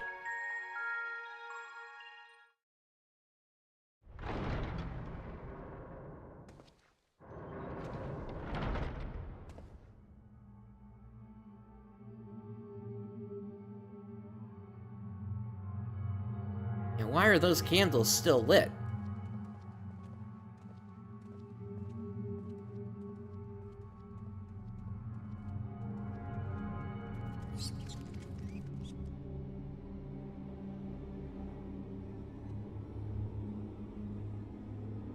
A sarcophagus, do you reckon? I wouldn't get too close if I were you. I sense arcane trickery afoot. These candles aren't being kept alight by natural means, that's for damn sure.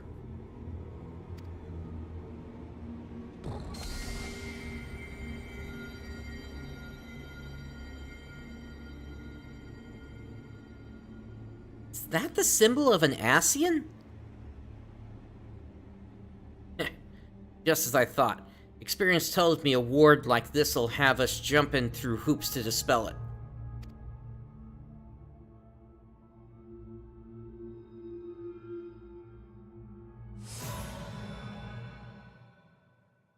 Only ye deserved may lay claim.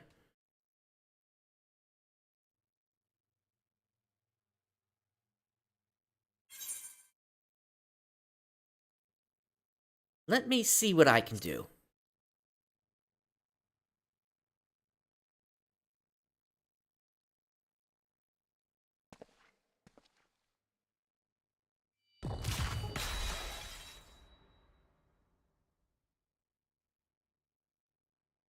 Not sure which is a more confounding mystery, your magic touch or this godforsaken rock we're standing on.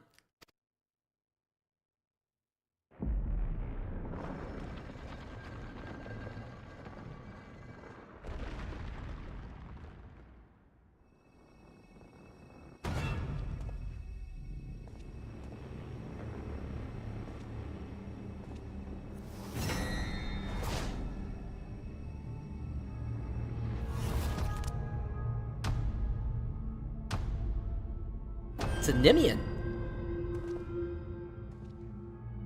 A Tonberry?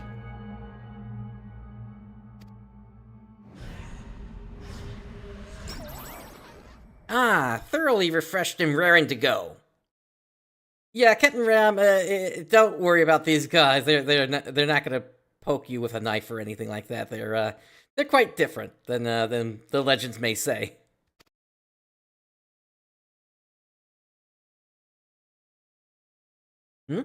And who might you be? Wasn't expecting the common tongue. You take me for some benighted fool? Ah, but perhaps a valid supposition given my current form.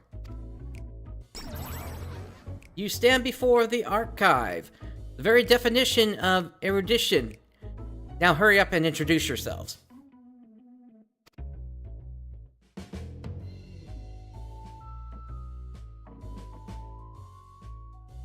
PrinceBrightstar.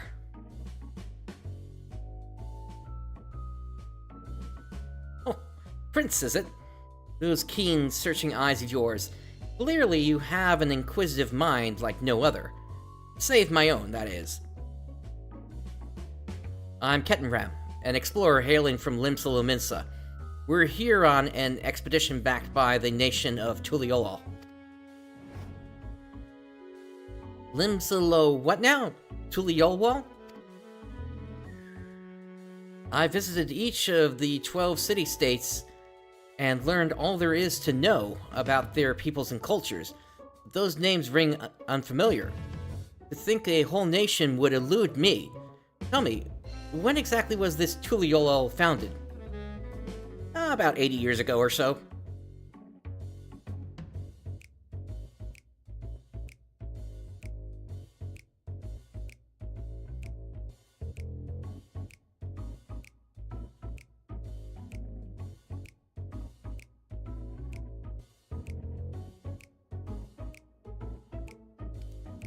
The 7th Astral Era? I moved to the island to avoid spreading the affliction that left me as you see, and promptly fell into a deep slumber. Oh, so you're from around, what is it, the 3rd or 4th?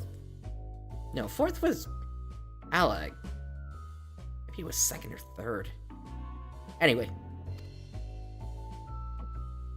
If memory serves, such a plague swept the realm at the end of the 5th Astral Era. Okay, so the 5th then. But that mean you've been asleep for more than 1,500 years. That would explain why I feel so well rested. Now that I'm awake, I should very much like to see what has become of the Isle.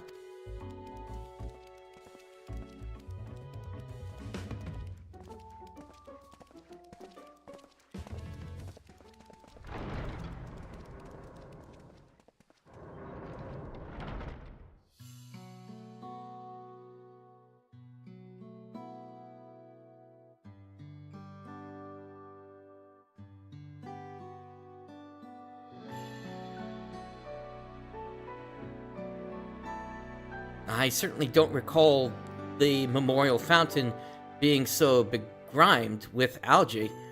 Perhaps you do speak the truth. And this strange ether I sense pervading the island, could it be a ward of sorts? The noggin's still foggy after that eons-long slumber. There was a time when I knew all kinds of things. The name of every battle, the weight of all the riches in the world to the ons. I was a wise old man, a gushing fount of knowledge. Say, I could be a real boon to for your expedition once I get up to speed. I shall join you on your endeavors.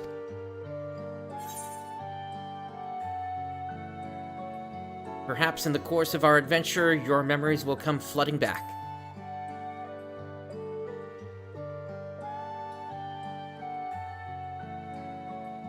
Seeing as there's nothing in this settlement out to kill us, I think it's time we get the crew ashore and earn in their keep. I'll be right back. Hopefully we can learn more about the Isle from our new co-conspirator.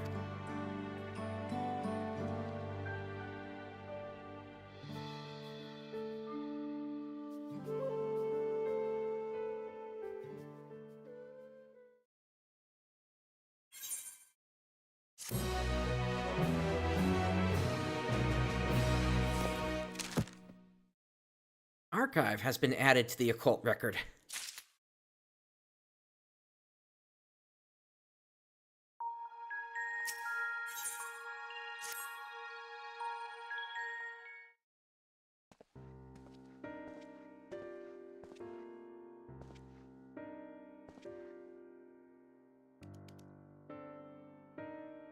Would you care to elaborate upon what brought you here?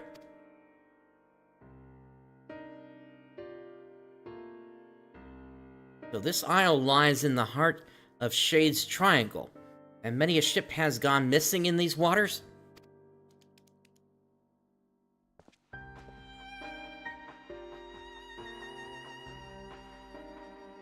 You mentioned the wrecks out in the bay.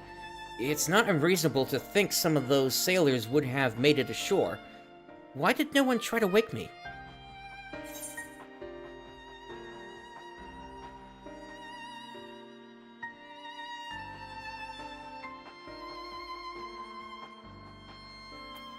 Never mind that. I'm still puzzled by the strange voice that only I can hear.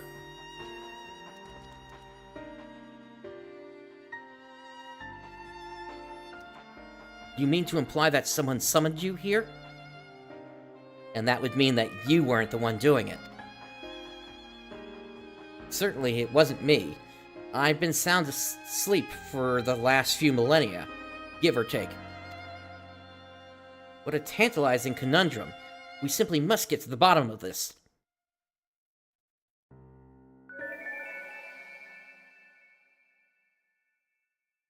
One of the Fey folk. Is it knowledge you seek? Actually, a scholar would have access to them, wouldn't they?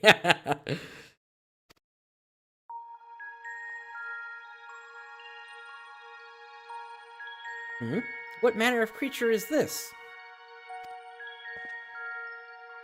A familiar, methinks. Looks like the fairies employed by Nimian scholars of Eld. Was it you who summoned her? Me? Preposterous.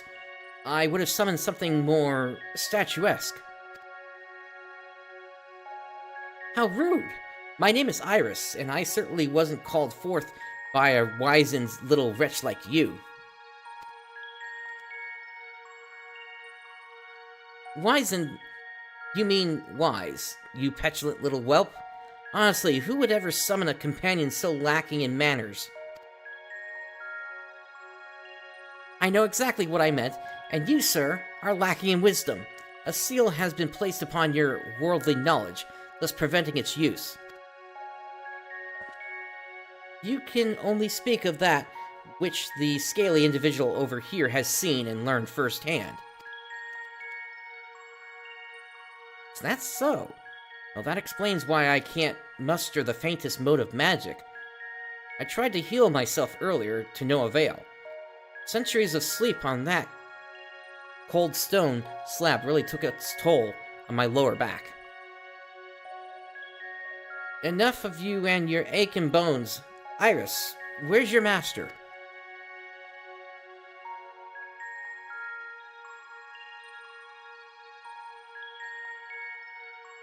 Let me try a different tack.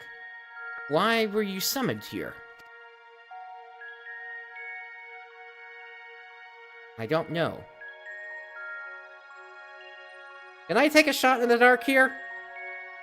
Though this may not work. Fail! Any chance you could assist us here? No? Oh well.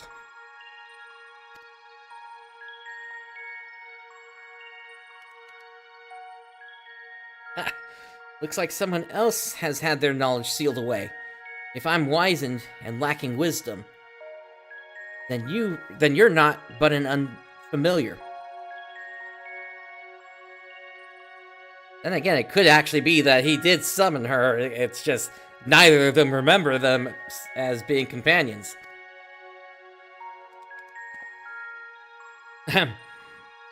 I'll tell you one thing, that fairy was steeped in the same ether permeating the island. As I surmise, there's a strange ward covering the isle in its entirety. No doubt those ships in the bay were caught in its pull. Well, wards can't just cast themselves, meaning someone's responsible for those poor souls who perished in Shade's Triangle. Methinks our focus ought to be finding out what we can about this individual. And let's not forget that strange voice you keep hearing. For all we know, it could be connected in some way. Right, let's go speak with Jeffroy over yonder. He ought to have word on progress at the base camp.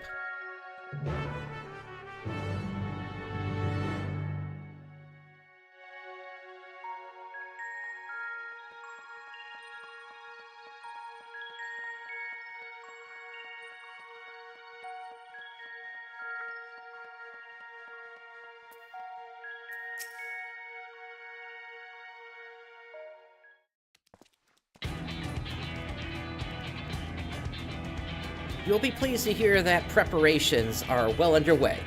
I sent the advance party to scout ahead while the ship's being unloaded.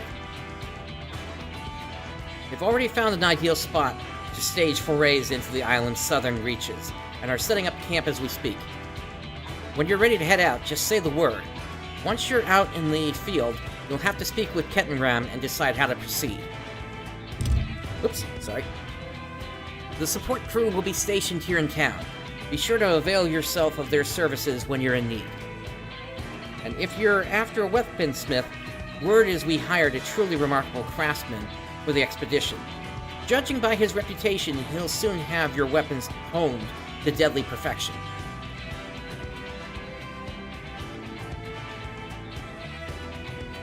The smithy will be set up over yonder. Do drop by if you're interested. Well, that's all from me.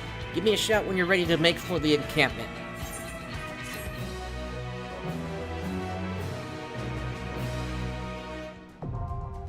Occult Crescent South Horn now accessible. Alright, you stand upon the Occult Crescent, an uncharted isle in the heart of Shade's Triangle. Whether you choose to join your fellow explorers in large-scale battles against the fiercest foes, or take on the Crescent's denizens in a series of small skirmishes, there are many ways to proceed and much to uncover on these shores. The following pages contain a detailed explanation of what you may expect on the Occult Crescent. Read and understand them well if you would seek to unravel the island's mysteries. The Occult Crescent is accessible to Disciples of War and Magic, level 100 and above. Required average item level is 690, and the item level will be synced to 700. Players may change to a different job of sufficient level while in duty. Knowledge level. All players are subject to a separate leveling system while exploring the Occult Crescent, indicated by their knowledge level. Participating in large-scale battles or slaying the island's fiends will bolster your knowledge, akin to experience points. When facing the fiends of the Occult Crescent, your knowledge level will sufficiently impact the outcome of any battle. To improve your chances of survival when roaming the wilds, be sure to accrue as much knowledge as you are able. Discrepancies between your knowledge level and that of your foes will affect the damage you deal and receive. You would do well to choose your marks carefully before engaging. While exploring the isle, you may participate in critical encounters, large-scale battles for up to 72 combatants. Emerging victorious from these perilous endeavors will garner a wealth of knowledge and other rewards.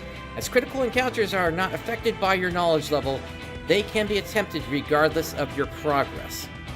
Additionally, during the course of your expedition, the return action is replaced by Occult Return, which enables instant return to the base camp without the penalty of a lengthy recast time. Alright, I understand what I must do. And Iris has been added to the Occult record.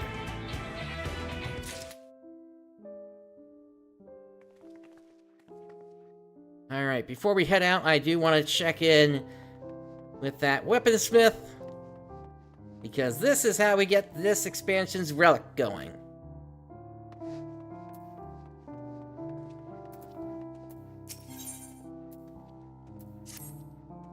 That rum-addled reprobate. Wouldn't be surprised if we found him floating in the sea. Oh, have need of the smithy, do you? I'm afraid we ain't up and running yet. Truth be told, the weaponsmith we hired bolted before we could finish setting up shop. A master of his craft, by all accounts, but he's been nothing but trouble since he set foot on the ship. Kept trying to escape, so we threw him in the old. Our woes didn't end there, though. He drank most of the booze we'd brought along for the expedition. I tell you, the bugger was half pickled by the time we hauled him out. Any road, the bastard's now gone and disappeared.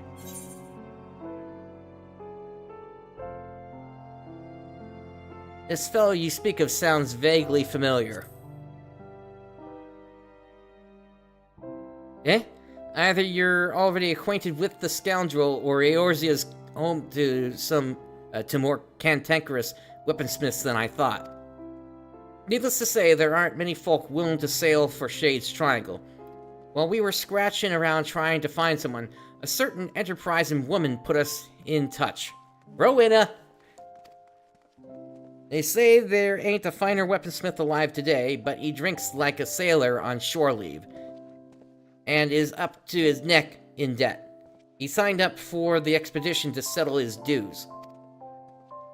Yeah, he's tried to do that multiple times in the past. Never succeeded. Any road, he can't have gone far. It's not like there's any way off this rock. If he's half as good as they say, I reckon he'll be a boon for your adventuring. Keep your eyes peeled. If you run into a shirtless, rum-soaked good-for-nothing by the name of Geralt, tell him to come see me. Alright, so we gotta find Geralt.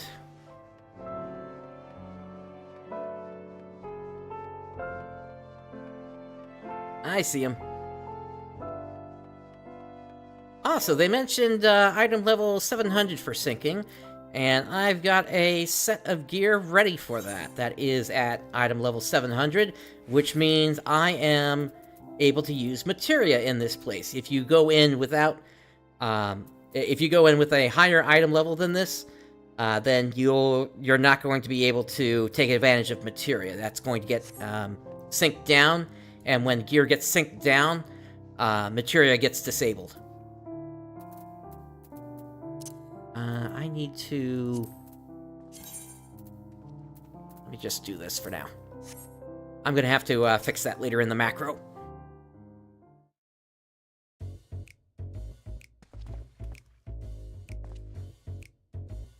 Not a drop of rum to be had in this bloody ghost town. We meet again, girls! What's it gonna be this time? Crystals, shards, a pot that you build up ether inside of, that you then pour out into a machine? Or are you gonna do something unique this time? There was no mention of Shade's Triangle when I signed the goddamn contract. Talk about false, bloody pretenses. More fool me for trusting that wily harridan, eh? Who the hell's our... Oh, bugger me. Can't I do one bleeding job without you showing your ugly mug? That said, there's never a dull moment when us two team up. How about we finish the job sharpish and get off this desolate rock, eh?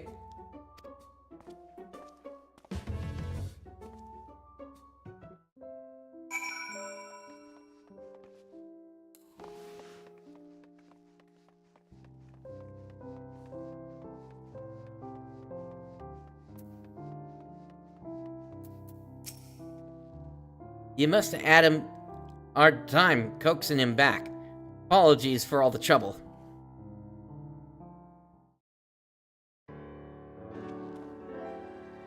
Right, with the smithy up and running, it's time you started earning your keep. Listen here, do you really think I'm going to sully me hammer and tongs knocking out work any village smith with half a brain could handle? No, nothing less than nigh impossible feats of genius stoke me fire these days. Say the impudent sot who drank the old dry, racking up more debt in the process, you're hardly in a position to dictate terms. Though it does seem daft to fork over eye-watering sums to hire Eorzea's finest weaponsmith, only to have him forged in plain old swords and shields. Any ideas, adventurer? Relic! I'm sure Eorzea's finest weaponsmith has his own ideas.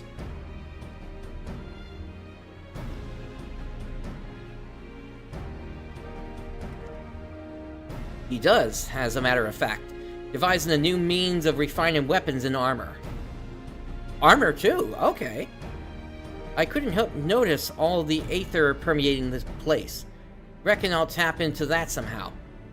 Of course, I'll need raw materials. Some magic warped ore from the Isles should do just the trick. If it's ores you're after, our surveyors will soon be conducting a preliminary excavation. Is that all you need to start? Hardly. If that were the case, any old fool could do the job. Magical properties can be fleeting and elusive. Without a means to properly harness the ether, there is every chance the ore degrade in the process. So you'll require something else besides raw materials. Any inkling to what that might be? Sometimes a foul beastie in the throes of death will leave behind a crystallized chunk of their life essence. I've used the stuff in the past, and while it ain't exactly common, I'd wager you'll find it on this bastard rock. Not that it's unique to the island, mind. I'm sure you'll find it elsewhere too. Does this mysterious crystal have a name? Indeed it does. Demiatma.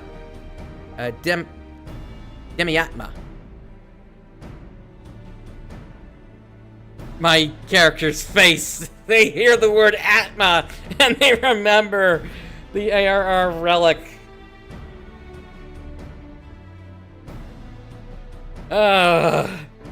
Trying to find Atma was a nightmare when it first released, from what I've heard. And even when I went to try to put together an ARR relic recently, yeah, it took a while to find the Atma, specifically because it's a pure RNG luck draw if you even get the thing you need. Yeah, that's about right. Thanks for providing the spark our weaponsmith needed. Looks like he's committed to fulfilling his contractual duties, at the very least. Say, how'd you feel about handling the Fiend Felon part of the gambit? While you're out acquiring Demi-Atma, I'll see how amenable Geralt is to helping around the smithy. I reckon that's a reasonable division of labor.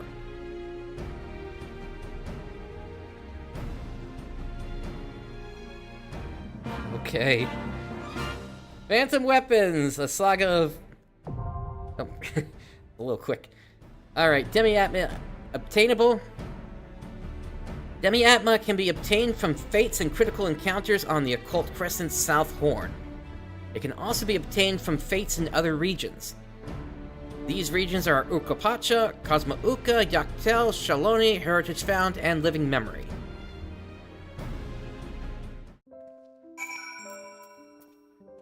Alright, so... what specifically do you need? I'll channel the Isle's Aether into a smithing process, the likes of which the realm has never seen. To do that, I reckon I'll need at least 6 kinds of Demi-Atma. 3 of each, to be sure me work is foolproof. So, 18 in total.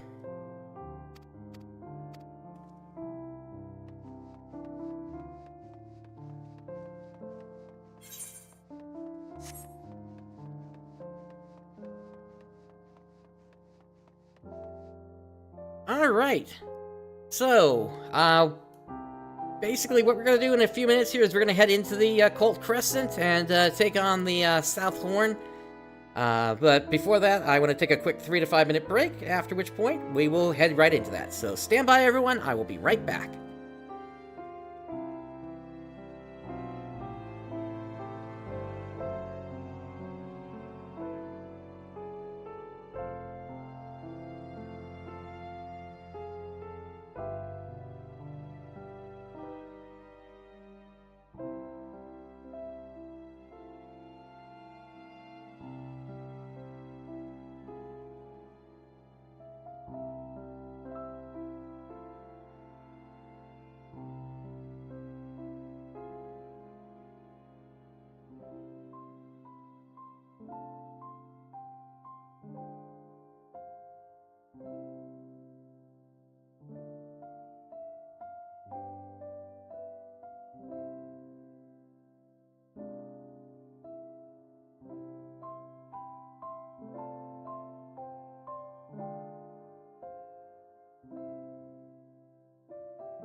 Alright, everyone, I am back. Let us head for the Occult Crescent and get this journey underway.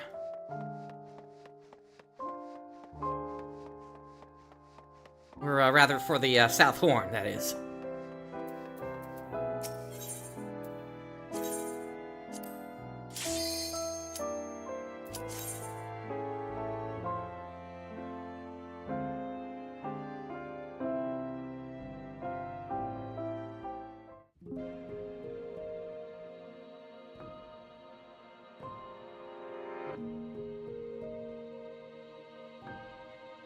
It appears to be raining right now.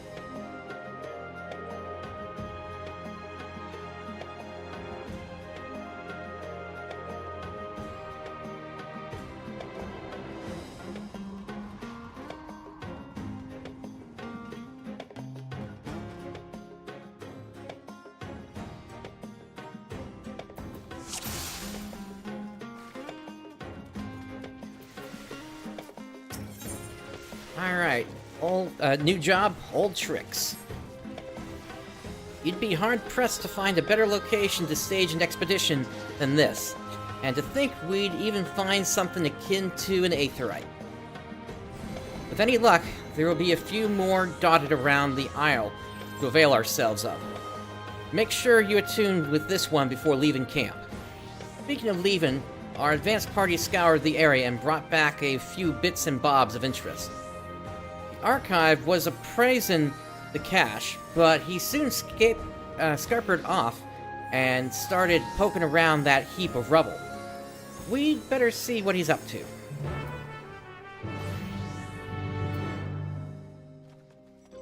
Alright, let's go ahead and attune.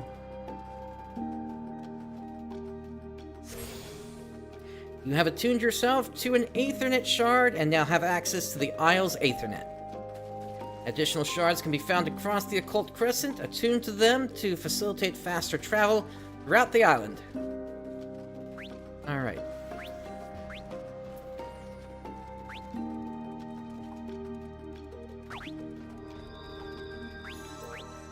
And so right now we have the Phantom Job Phantom Freelancer. And we're gonna need to get some levels in order to get access to these Phantom actions, except, from what I understand, Phantom Freelancer levels up when you finish other Phantom jobs. So, we need to get ourselves some other jobs first. Now for that, first off, I want to just resize this thing here, because, honestly, I don't need it this big. Alright. Why is this not letting me...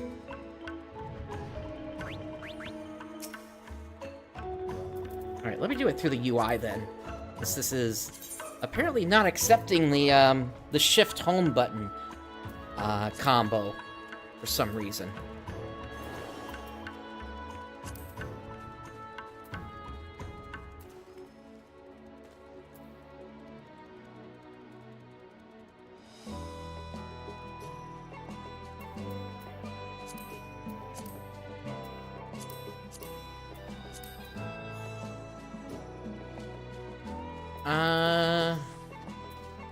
That is strange. And that might also explain why I can't resize this. This is, apparently there's a critical encounter pending, but I don't think I can leave for that just quite yet here. What I would want to do is shrink this thing down to like 60%, just because I don't need it to be this big. I guess what I'll do is I'll stack it like this over here for the time being. Alright, we need to find the archive. There they are. Also, we have a survey point.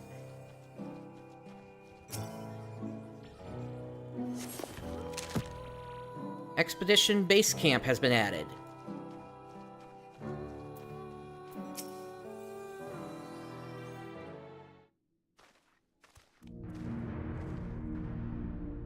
There you are. I've got something crystalline to show you.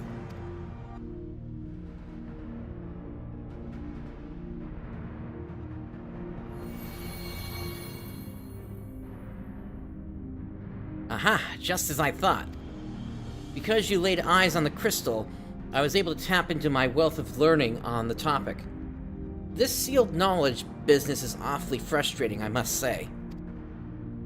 What I handed you is a soul shard from the 5th Astral Era. Contained within is a phantasmal record of arcane arts and combat disciplines pioneered by the 12 city-states of Eld. I'm sure the methods you modern combatants employ are far more refined than those of my day. Nonetheless, you might benefit from learning the old ways of waging war. Under normal circumstances, I'd find myself a soul shard and fight alongside you, but I can't access what's inside. Thwarted again by the seal that diminutive little scalawag spoke of. Given that you were summoned here especially, I dare say you'll have no trouble using it. However, go on, try affixing it to your garb.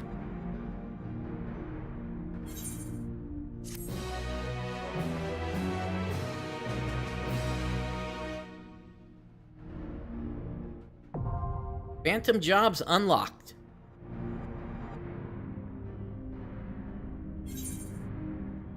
Soul Shard in your possession gives you access to 3 Phantom jobs. Phantom Knight, Phantom Monk, and Phantom Bard. These supplementary jobs can each be selected via the Phantom Job window while on the Occult Crescent. Selecting a Phantom Job enables the use of job-specific Phantom Actions. Phantom Actions are displayed on the Phantom Action panel, from which they may be selected for execution. Much like other actions, Phantom Actions can be registered to the hotbar. You are currently a Phantom Freelancer. Select your chosen Phantom Job from the window to proceed with the expedition. Speak with the Expedition Advisor here in the base camp, or Jeffroy in the Phantom Village to learn more about the Occult Crescent.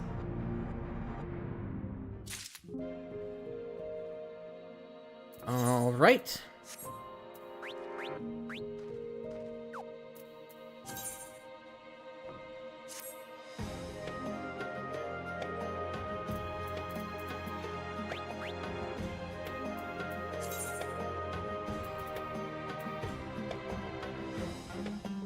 Okay, that has to do with how things are rotated. Here we go. I'm gonna go with... Let's see.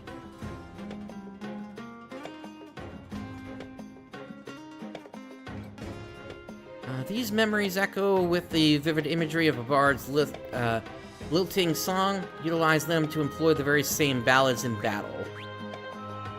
I'm gonna go with Phantom Knight. Because it looks like this might give me additional mitigations and things like that. So, Phantom Actions. Phantom Actions are special actions that are available only during the course of specific duties. Depending on the undertaken duty, you may select up to 5 Phantom Actions to supplement your job actions. Phantom Actions are used by clicking their icon or by assigning duty actions 1 and 2 to a keybind. Phantom Actions, as well as other duty actions, may be registered directly to your hotbar, and that is why I have all these empty slots here. Let's see.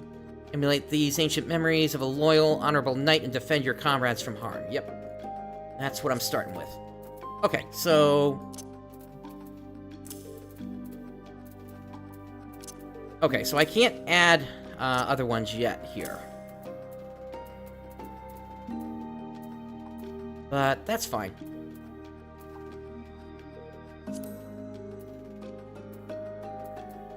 Alright, so Phantom Guard reduces damage taken by 60% for 10 seconds. So, yeah, that'll be useful in addition to the other mitigations I've got.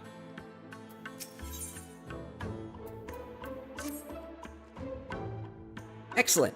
It would seem you've managed to interface with the Soul Shard. There's one caveat. I believe it will only work within the confines of the island's ward. Nonetheless, as you accumulate more knowledge, you'll soon be able to draw on more potent techniques. What's more, I don't think that's the only soul shard on the island. I'm positive you'll acquire others on your travels. The more you possess, the greater the array of ancient techniques you will have at your fingertips. Well, I shan't keep you from your excursions any longer, though you'd better speak to that imposing lass over there before you depart.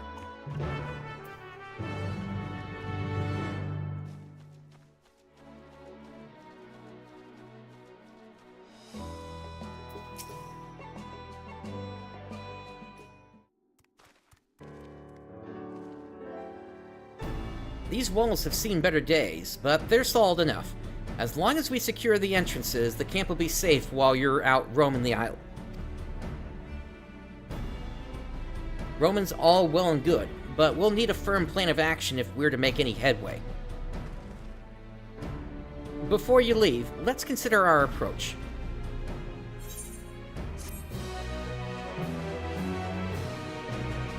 As a quick end to that conversation. Phantom jobs have been added to the occult record.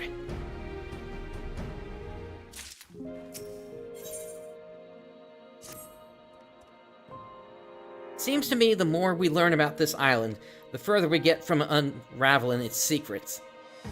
There's the voice only you can hear, the isle-wide ward, seal on the archived knowledge, that fairy familiar and her master, not to mention that finding a settlement on such a remote island is past and strange to begin with. But before we get to satisfying our curiosity, we have a more pressing concern to address. Safety.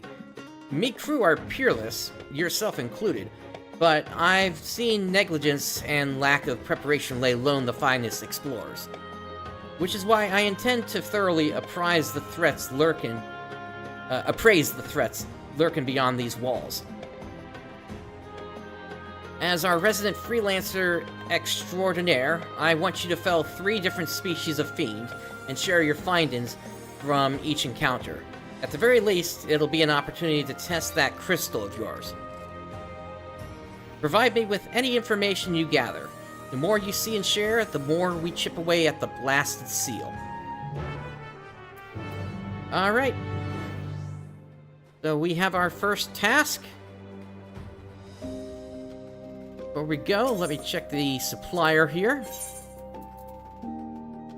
Aha! So I had prepared echo drops, smelling salts, and spine drops in case they were going to be useful for this, and they're even thinking, or the list here is even implying that.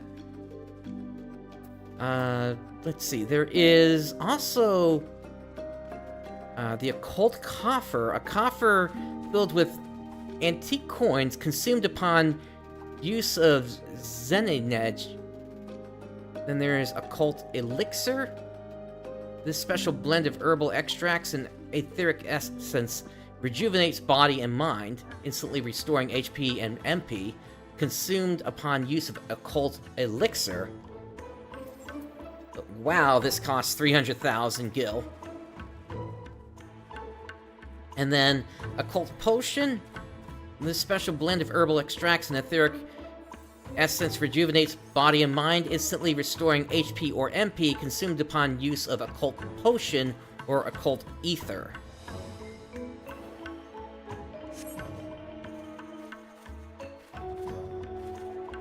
Expensive stuff here.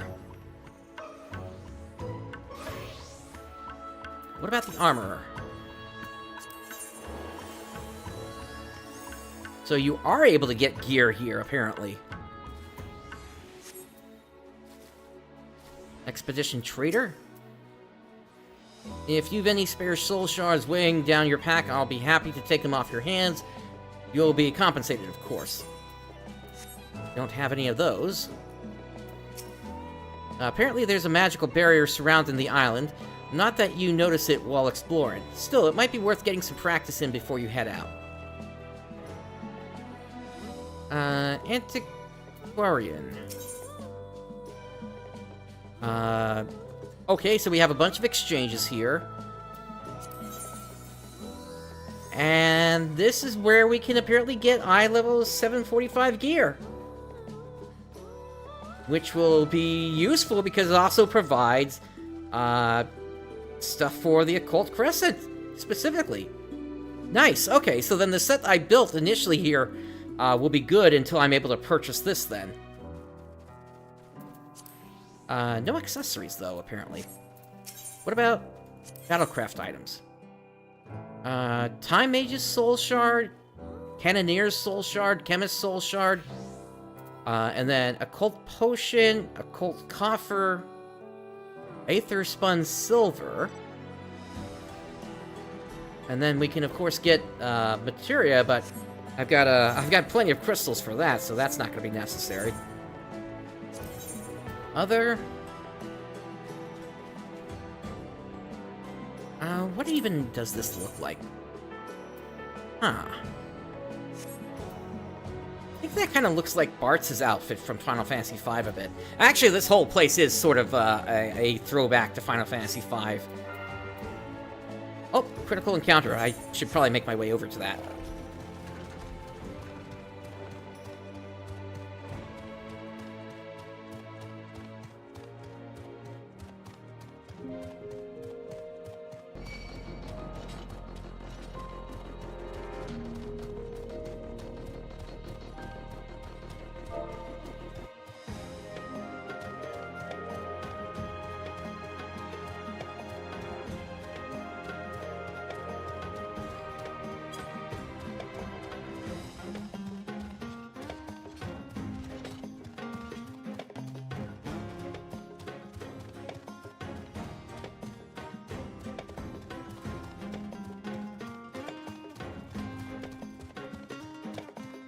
So the way that these critical engagements are supposed to work is rather than queuing in like you did in Bosja, you actually head straight to the critical engagement instead. Oh, we got a survey point. The Lost Citadel has been added.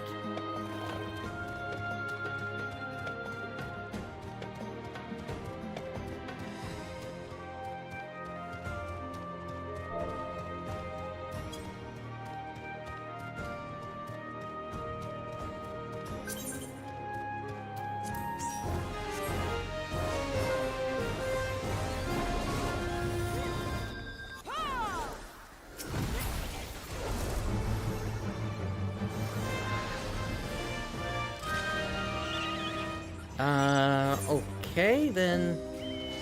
okay, so the thing that I need is actually further south, then. And given how far I am, I don't think I'm gonna make it.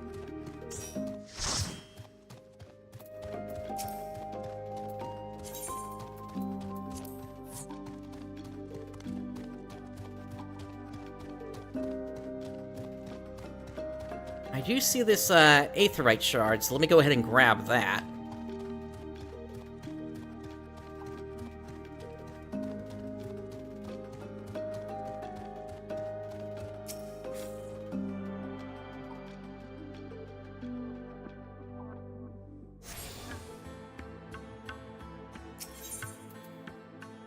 Alright, since I'm not gonna make that, let me, head back to base.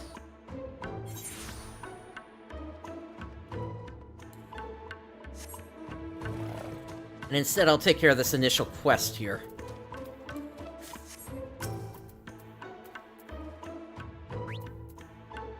Alright, let's see. Food?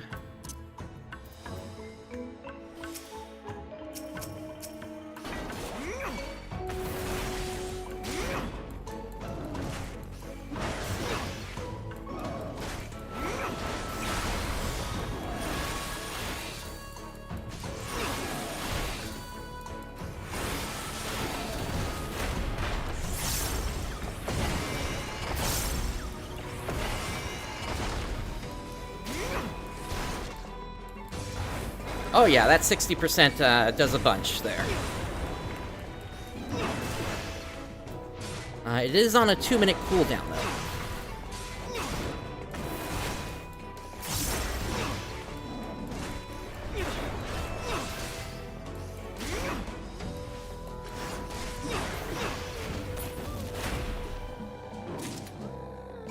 Okay, that's one.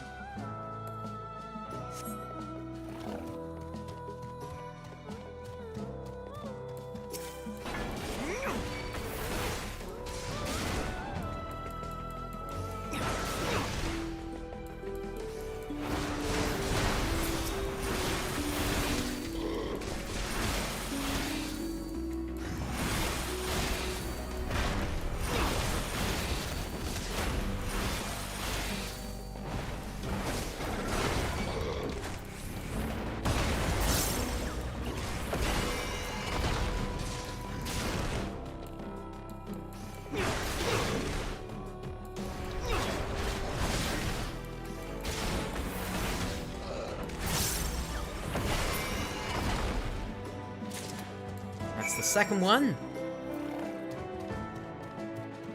Oh, we got bubbles in the sky here.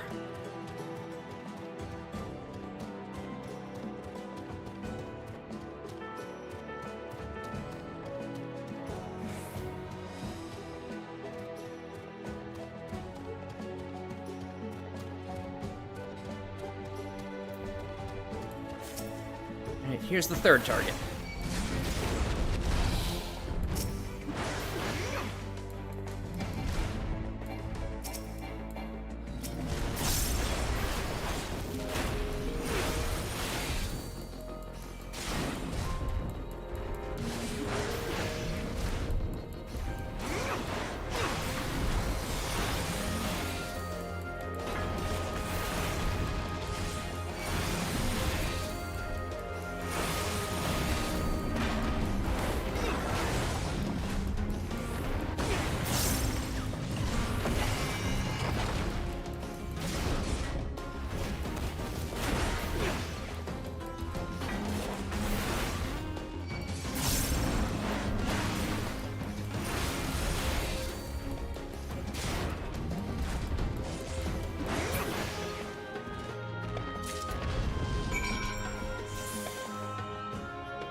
Alright, let us return back to the start and hand this in.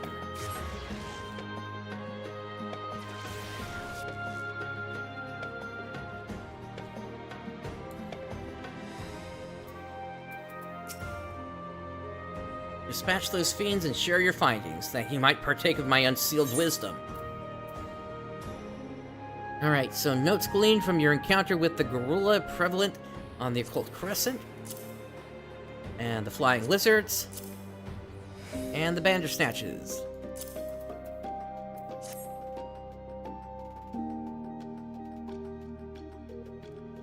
You encountered a whole herd of gorilla?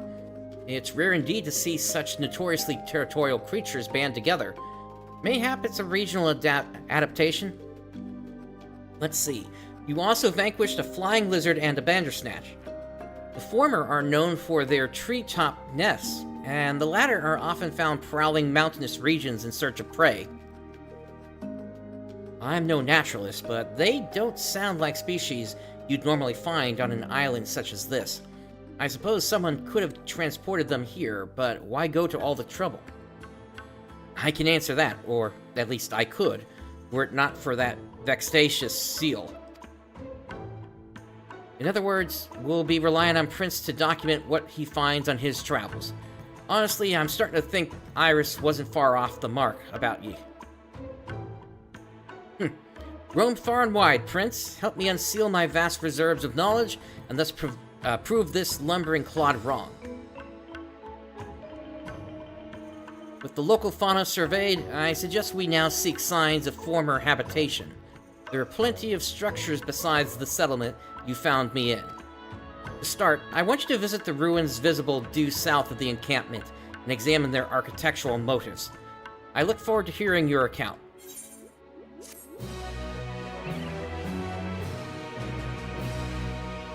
In order to undertake the subsequent quest, you must unlock relevant entries in the occult record.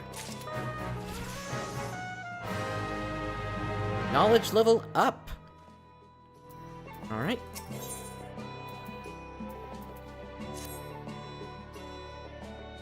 What did the ruins divulge? Don't spare a single detail. So this must be the place that we scouted out as we were trying to head over to the critical engagement.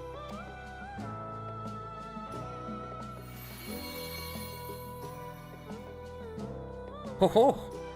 My noggin's awash with unlocked knowledge. The structure you explored sounds to me like an Amdapori keep.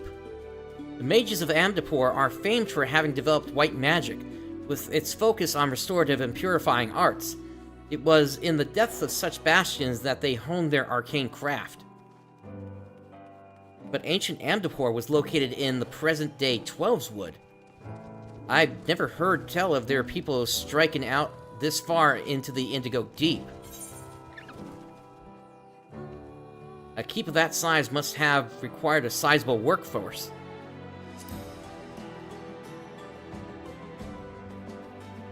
The Amdapori were renowned for their use of life-imbued statues in construction and defense. I dare say the structure you surveyed was built by such stone familiars. I sense I know a great deal more, but alas, the seal prevents me from expounding further. Might you revisit the ruins and retrieve a sample of the stonework? Preferably something imbued with ether?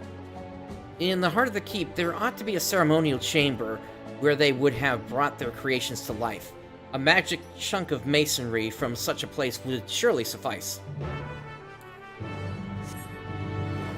Alright. Also, we didn't look at the gold items that are for sale. So, Samurai's Soul Shard and Geomancer's Soul Shard. And then Thief's Soul Shard. Then we got the Potion and the Occult Coffer, Ethereal Fixative, and then Materia. You know, I think I might try to go for Geomancer first, if they're selling those.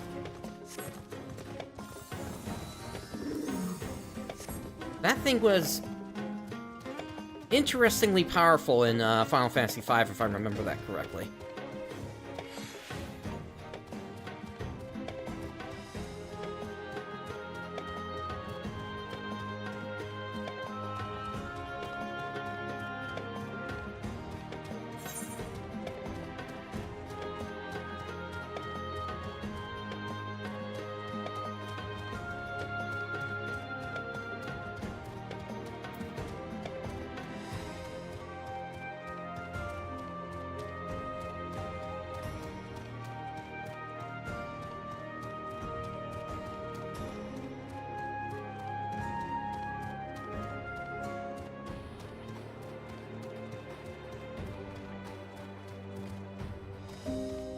Okay, can't get across that.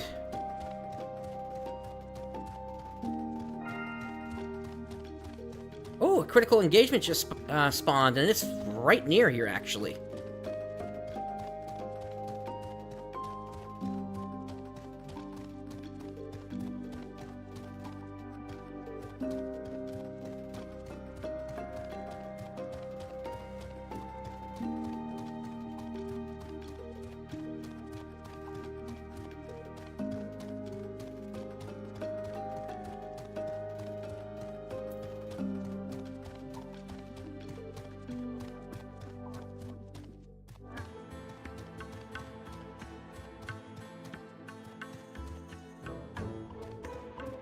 I guess I gotta find a way inside. Maybe over here? Yeah, that looks good.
Usually you try to group up for these things. There we go.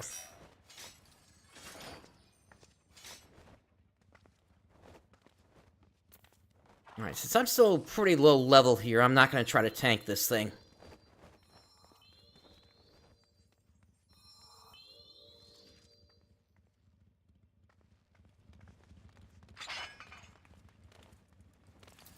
About 15 seconds until it activates.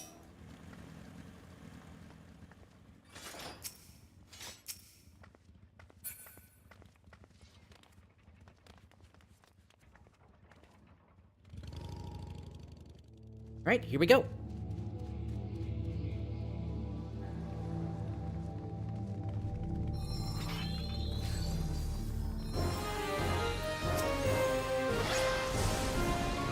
Somebody's opening up with a limit break, apparently. Or at least it looked like it.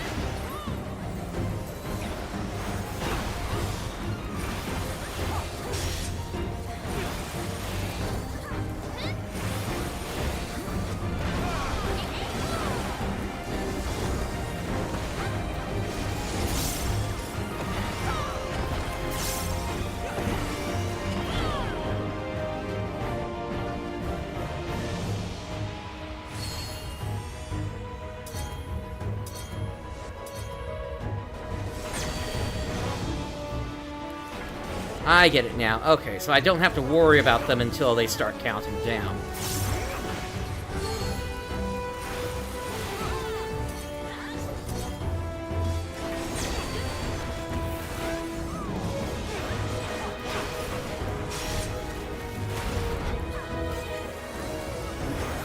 Shockwave? I don't like the look of that.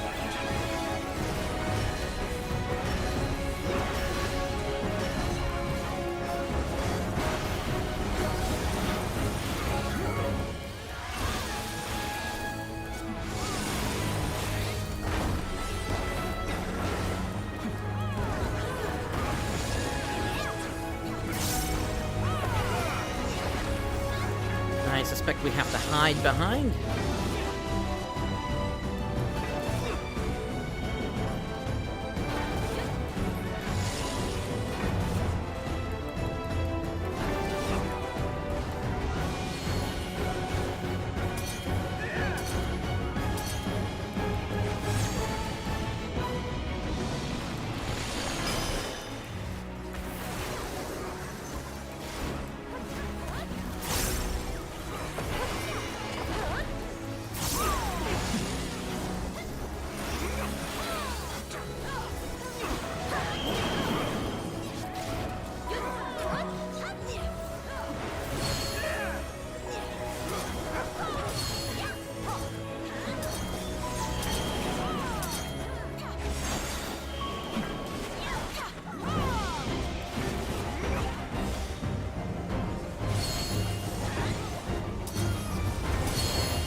so much happening, it's hard to see what's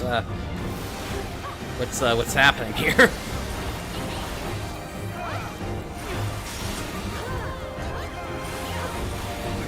Oh, and it looks like the bone stacks don't go away with time.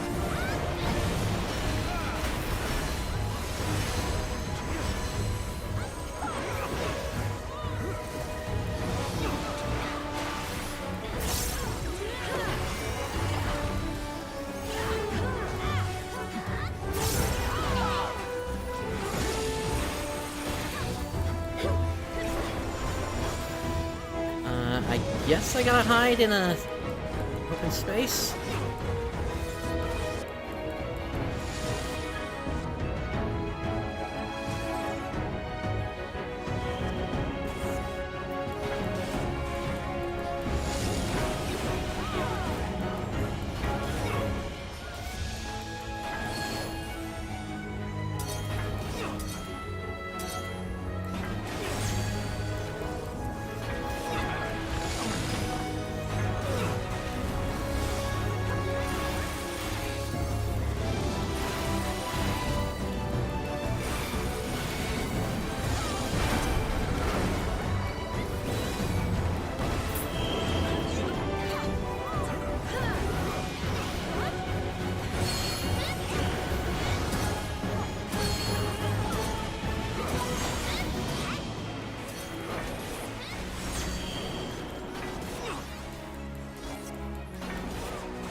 Yeah, honestly, I don't care about my DPS here. I'm more interested in just staying alive.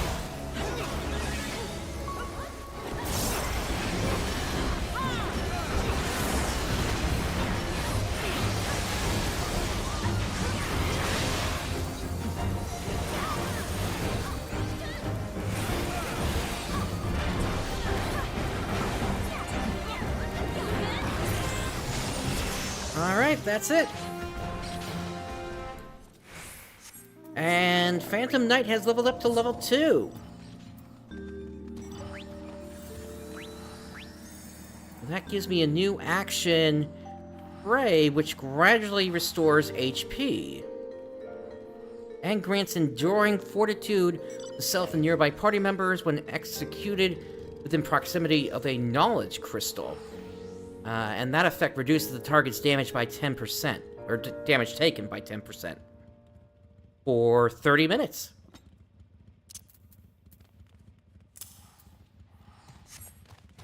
Alright, I need to get to that spot.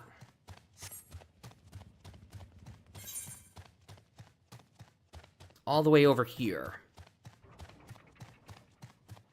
Oh, there's a treasure coffer. A wind-up Mithra.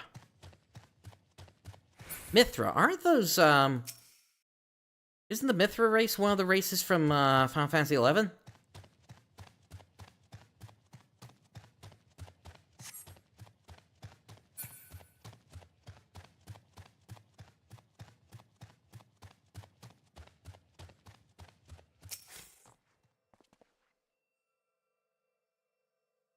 Oh, also our knowledge level went up to 3 as well. Alright, we got the stone we need.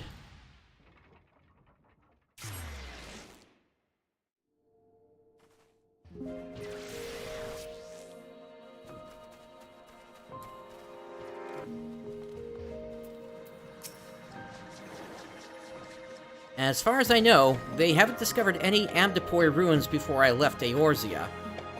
Heard a fair few sites were found after the Calamity, though. Oh, it's Archive I need to speak to. Fetch me a sample of Aether-imbued stone from the ruins you visited earlier. That ought to aid in unlocking more of my knowledge. So we have a magic piece of masonry found in the Lost Citadel.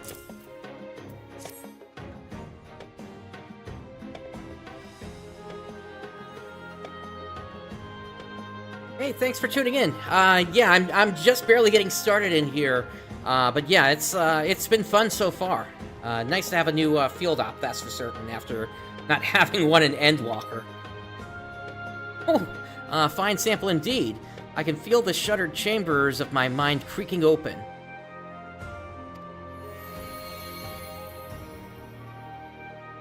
In short, it was not the Amtapori who built those structures.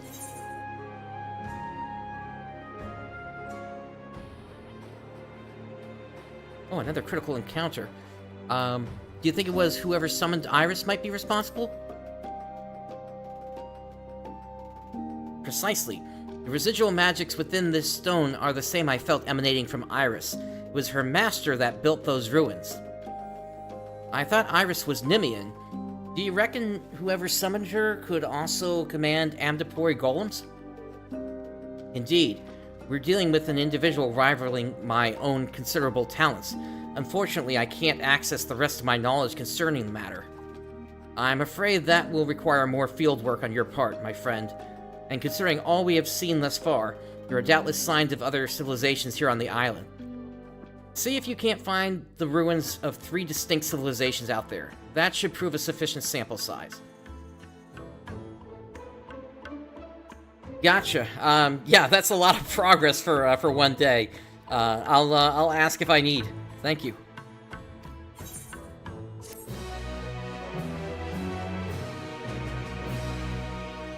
In order to undertake the subsequent quest, you must unlock relevant entries in the occult record.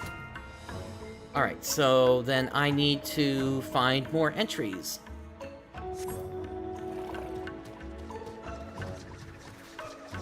Also, where is this critical engagement? To the west, apparently. I will try to make it there.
Well, this looks like where I need to head.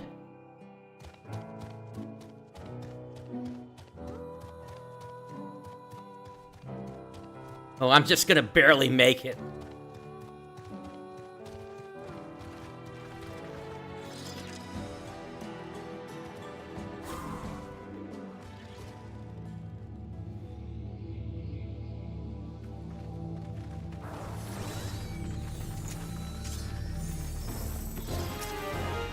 So, trade Portus. To my humble shop, feast your eyes upon wondrous wares sold at a pittance. Cursed treasures from Ambicor, Scala, Mach, and beyond. There's an item to tickle every fancy.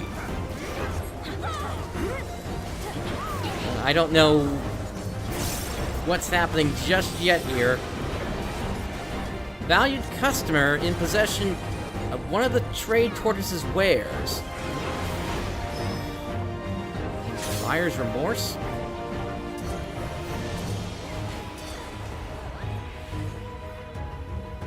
That looked like the fire one where you need to stop.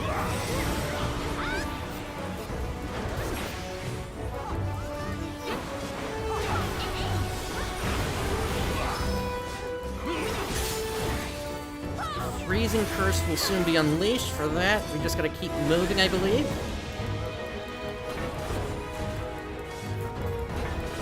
Less than my personal favorite. Shell of a tortoise, polished to a mirror sheen.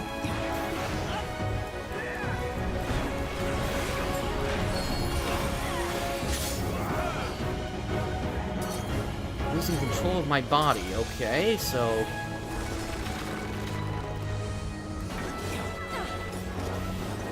Earthquake.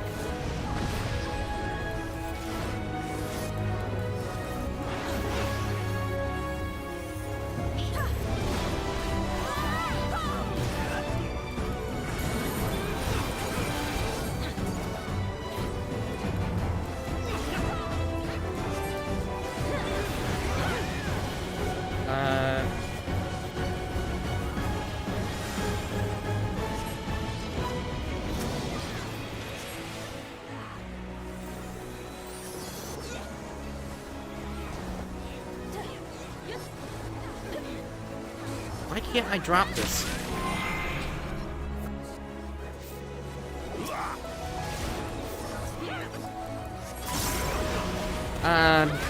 Yeah, what do I need to do for that to actually give the coin over? Because that's not how that sort of thing typically works from what I remember.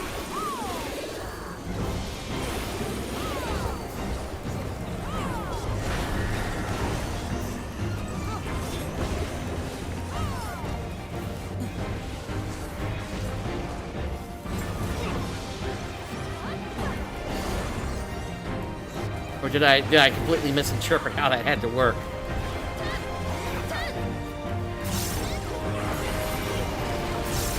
Alright, I am tied to the one for 6 this time.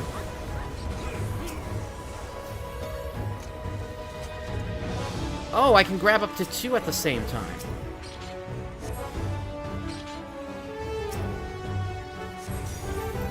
Got it, okay.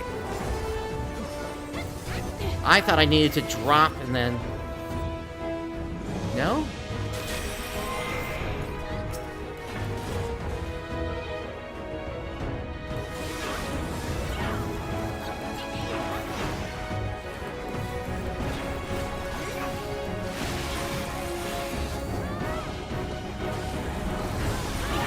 Okay, so I can't overpay then, based on that.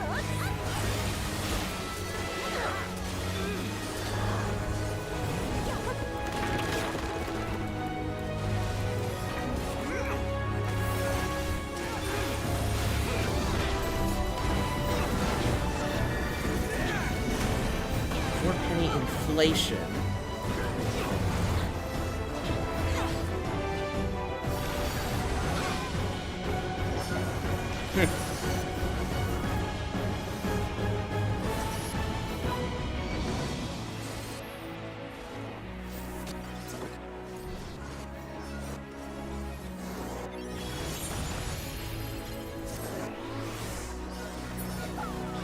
So that's a hint about which one's going to cause me to go careening then.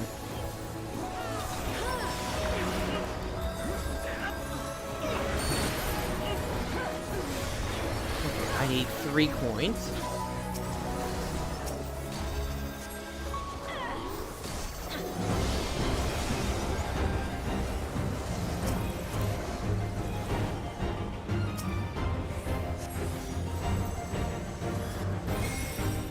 Okay, now I get it. I will say it gets annoying with other players' bodies getting in the way of me clicking on the stuff I need to grab.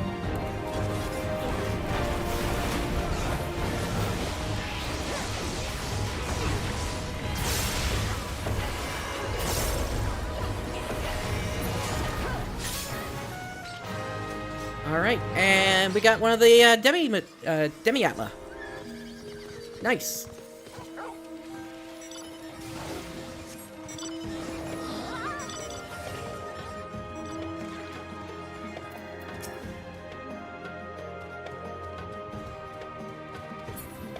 Okay, enemies around here are high level, so me being here is probably not a good thing. But I do see that Aethernet shard over there, so let me go in and grab it.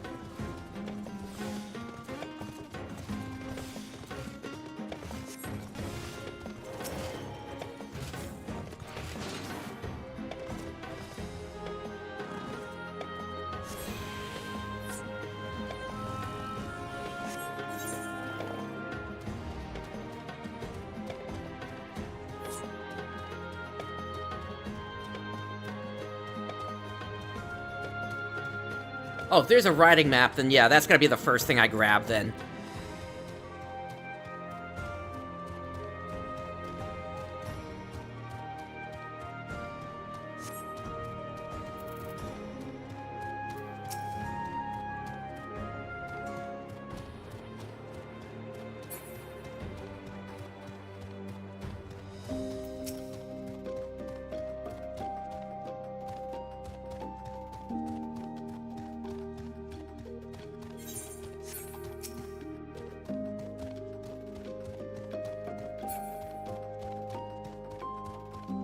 Okay, there's another Aethernet shard.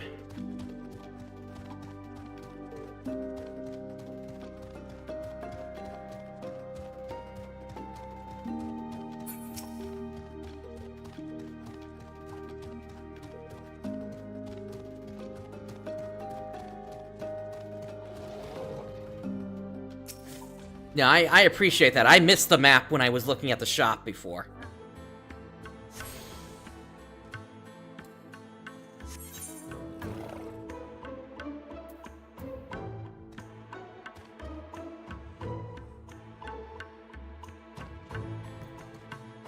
That appears to be a longer fate.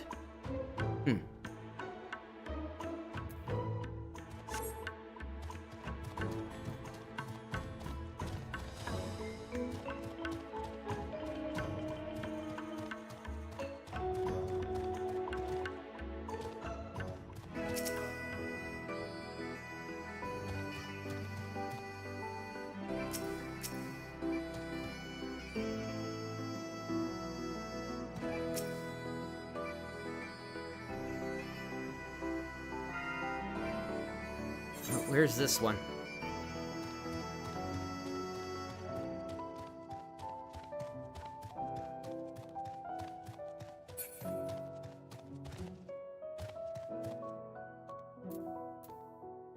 All the way back over there. Oh,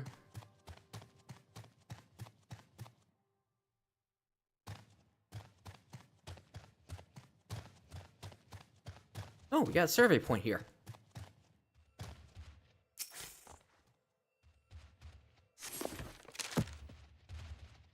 The Fell Warren added.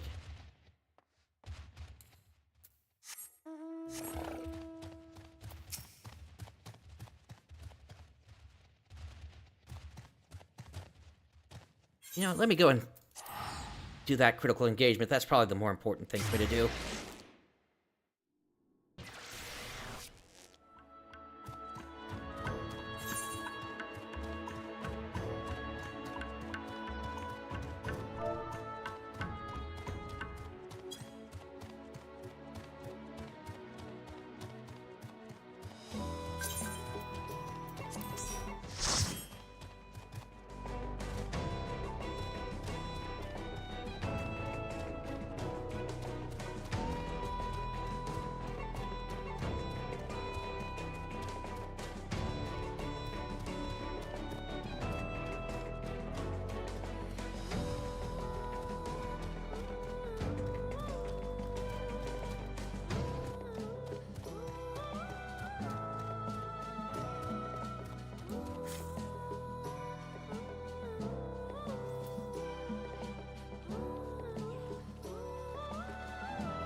Apparently you can buy a shark mount. I need to figure out where that comes from.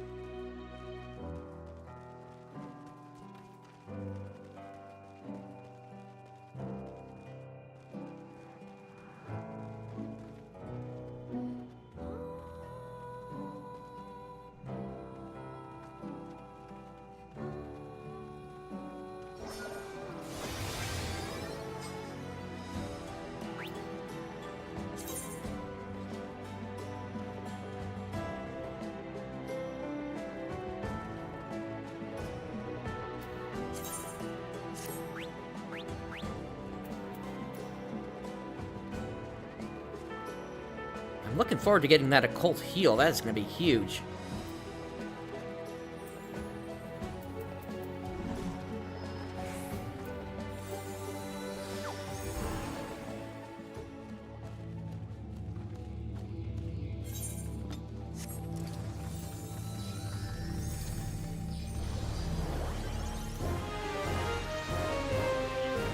these birds?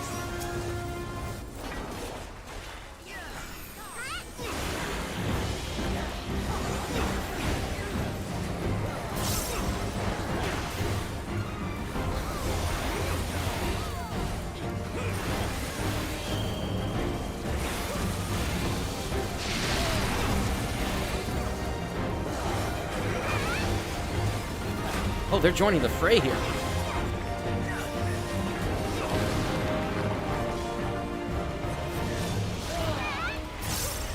Oh, okay, so the boss doesn't care about us, he cares about the birds.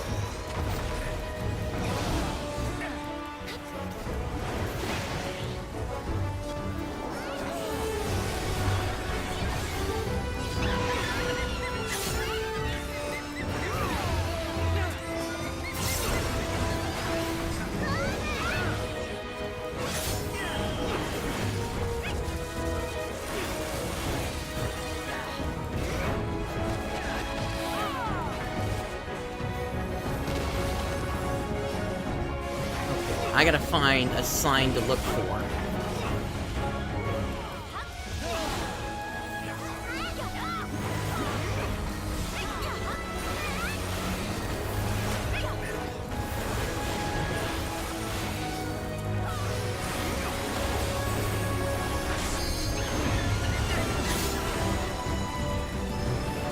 There.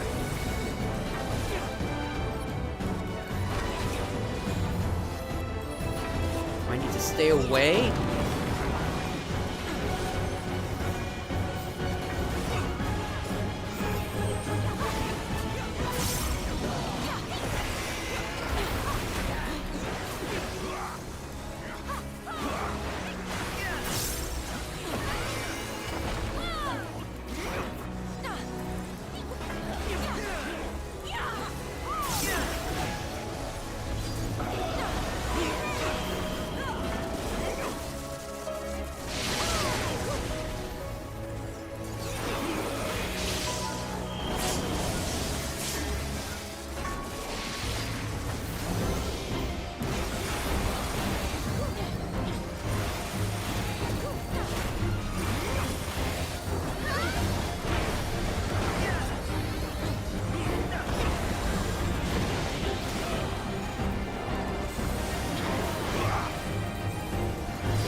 That one over there.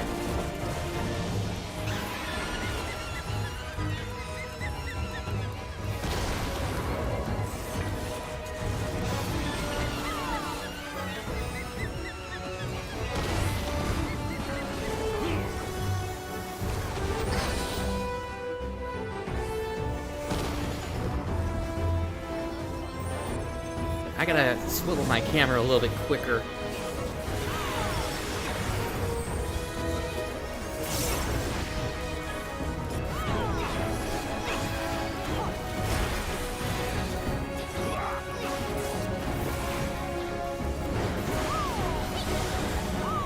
And I'm also gonna start using my mitigations as well.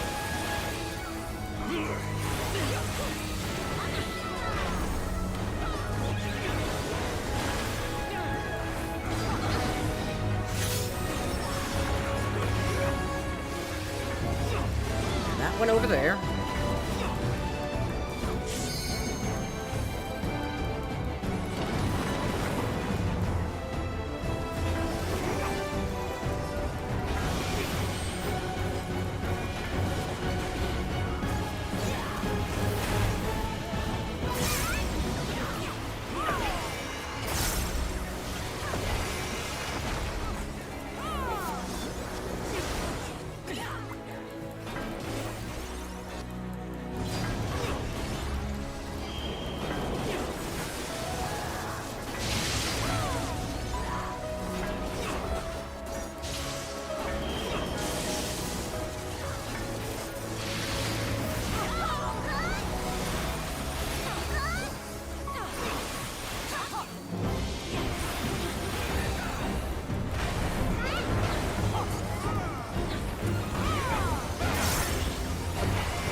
an interesting fight, that's for certain.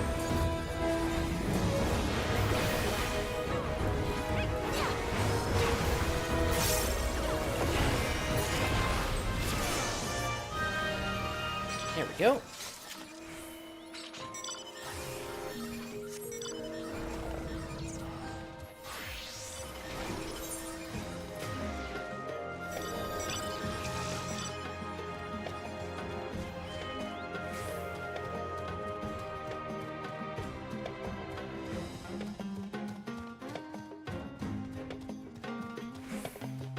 Trying to get the Aethernet shard down here.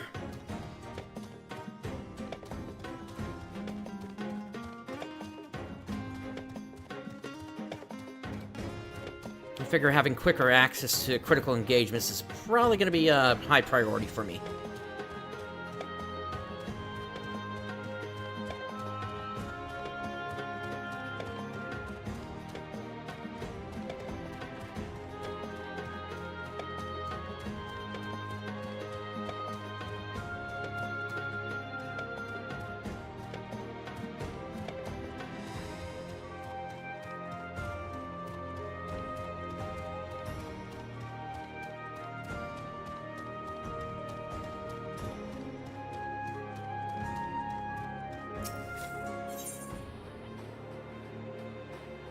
Oh, I guess I already got this one.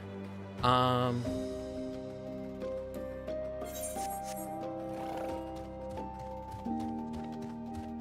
know I didn't get the one to the west.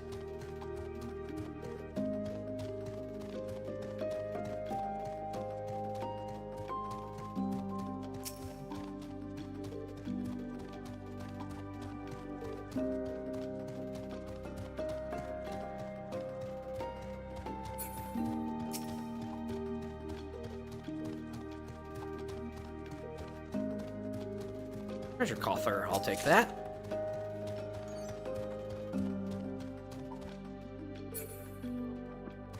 There is apparently a fate. It's the target level, though.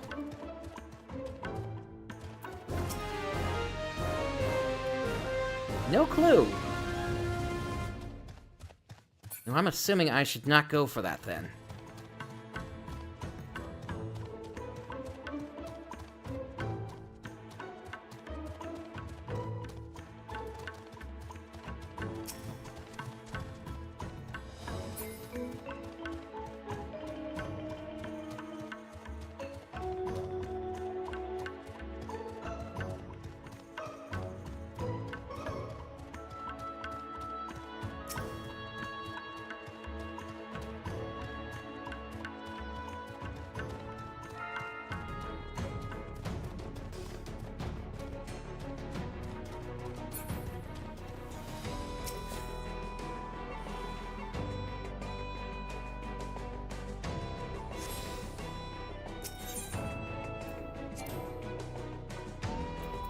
Looks like I've got all of them. Alright, let's head for the next critical engagement.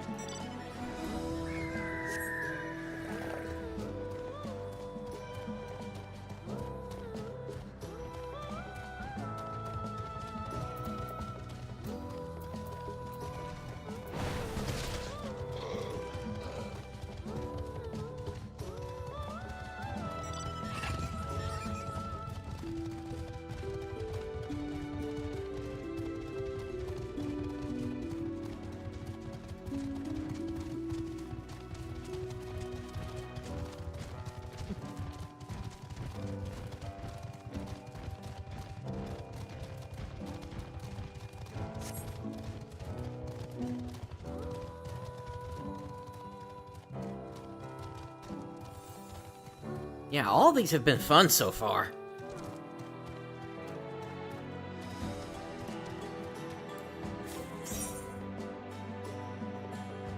And I'm still really early in my journey, because I'm still only a level 4 in knowledge level.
Something that I'm not certain of here is it mentions I need to be near a knowledge crystal. Where would I find those?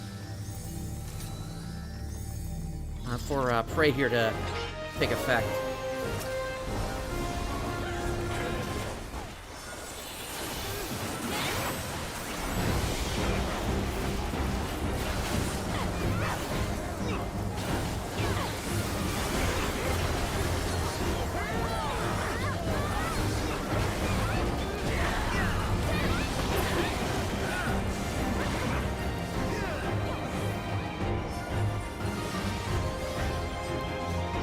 Oh, gotcha. I was wondering what those things are. Okay, cool.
I have no idea how this works.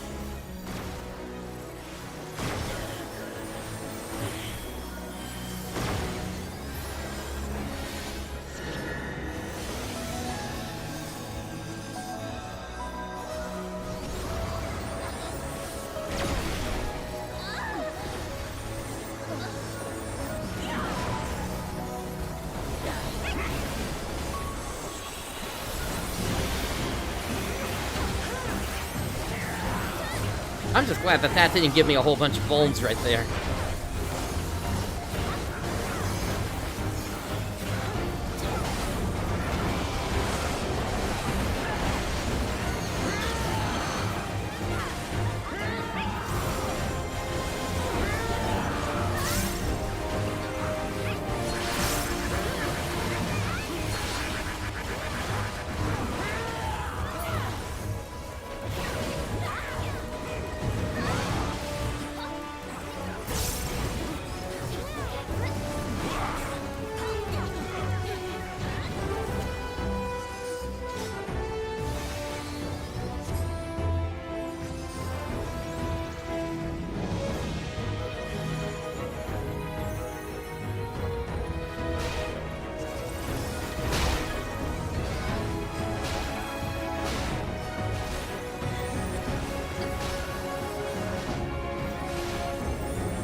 Looks like the big boss here.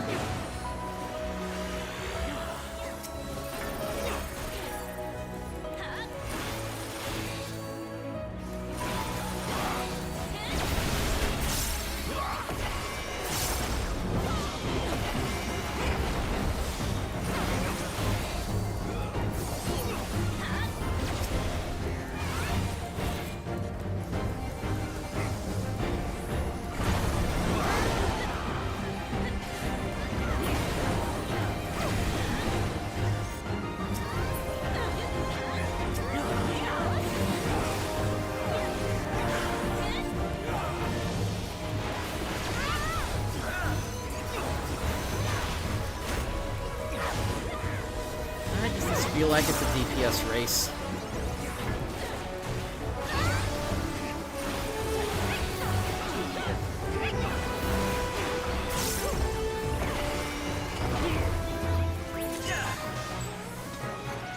Alright.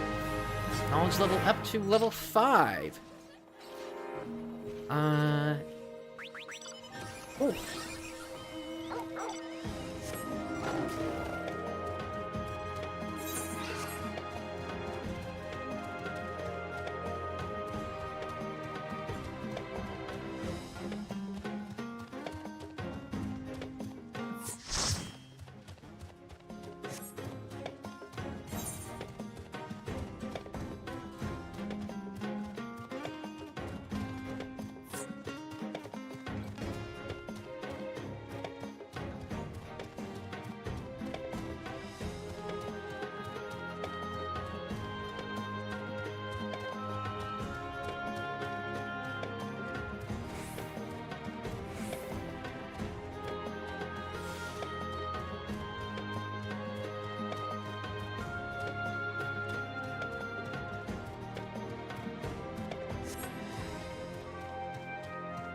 Alright, there's the crystal.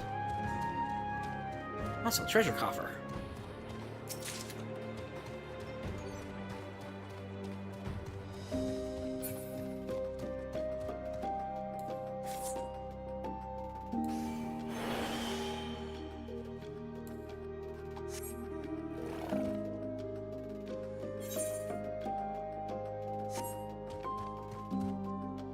Alright, let me see what's in here.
Okay, where is this next one?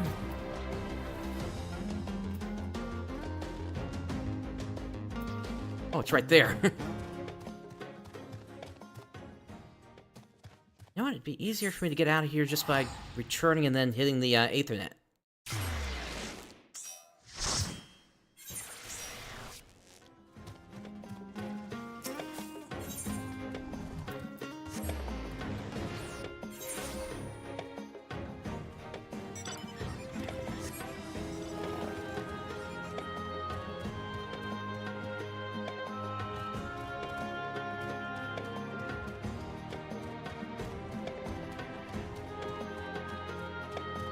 Kind of crazy luck that I was in the neighborhood for this one.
Chocobos? No, at least they're not red? Again, I remember black Chocobos being, strong in, spellcasting.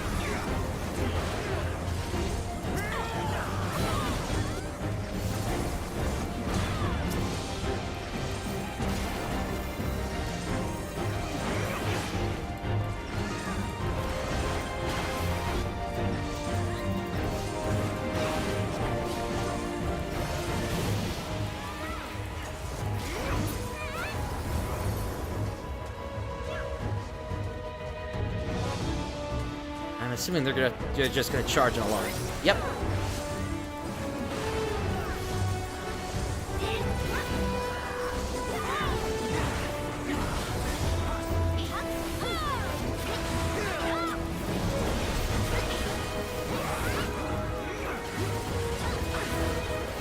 I suppose the other thing about black Chocobos is they can also fly compared to the other versions.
So Windstorm is get out, Cyclone is get in.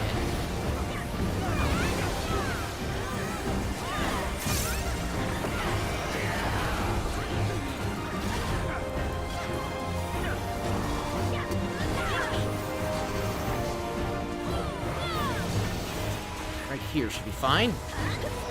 Oh, nope.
Ah, they got me.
Still have a little trouble finding the spot I need to be in, but at least I got through the fight.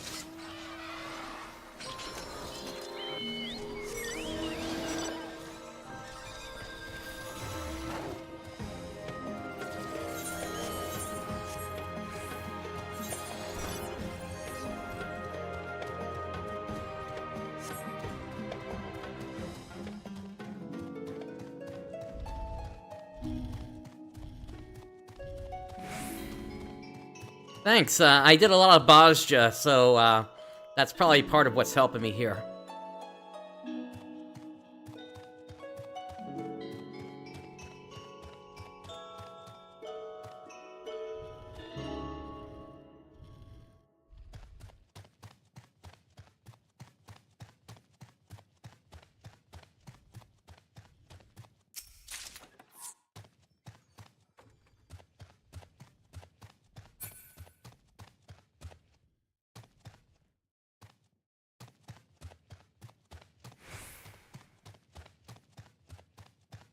Right now, I'm just trying to find these survey points.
Okay, I made my way back here, apparently.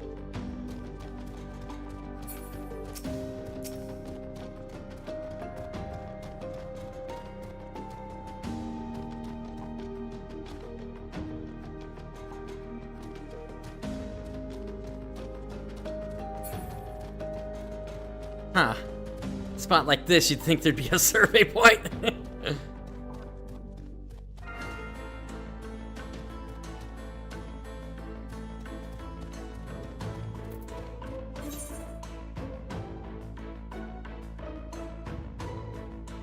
That one is up there.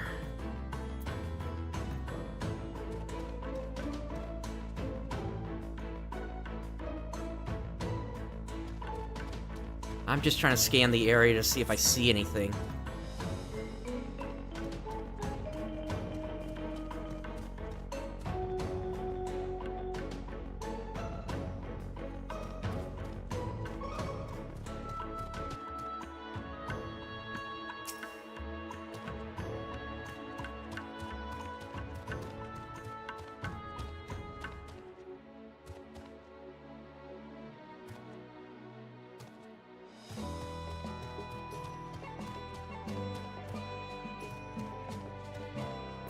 Yeah, I don't see anything around. All right. Let me get over to this next one.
By now, there's probably a map online that I could look up or something. For the survey points I need to find.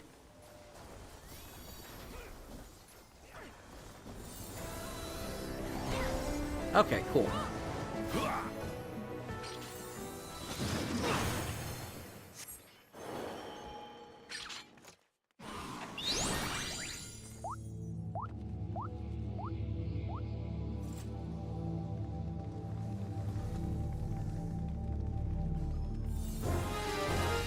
Okay, cool.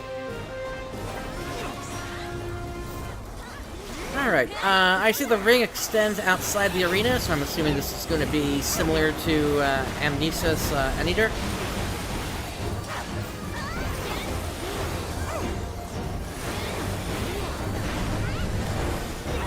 Okay, maybe a little bit different.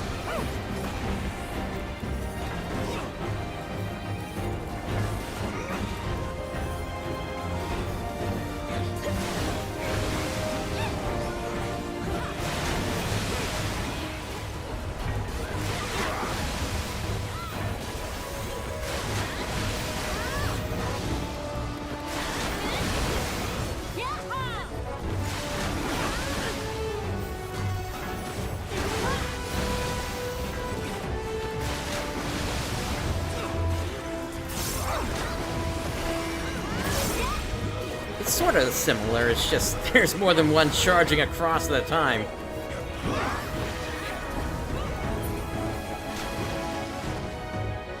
where are they going?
I see what's going on now. It points at the order that it's going to be going in.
Alright, Phantom job level up.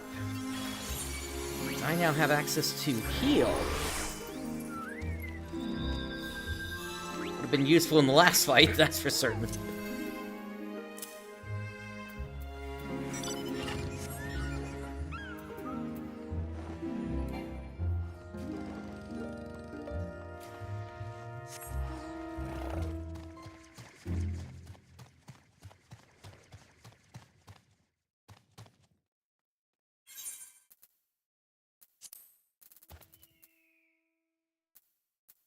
Apparently, I've been getting some stuff here. Got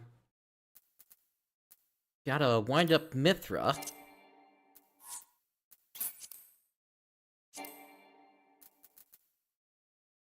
Oh, I've already got that. Notes on the trade tortoise. Okay, I might have to hand those in back at base.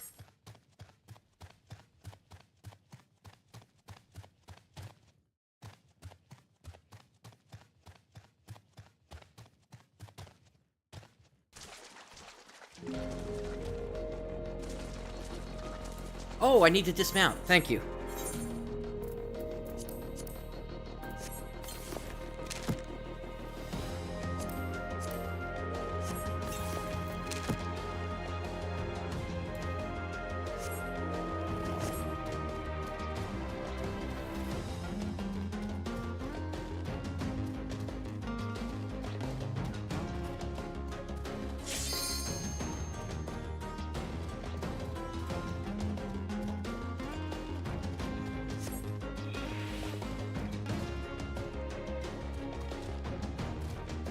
Yeah, I'm in agreement with you there. Yeah.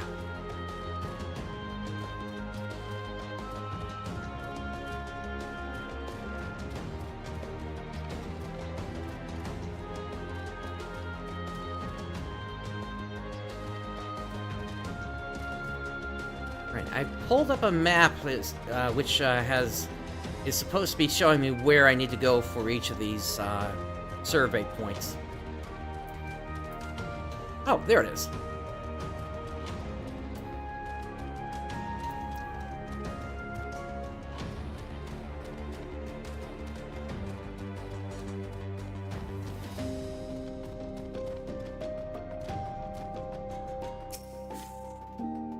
I think I actually got one of them earlier.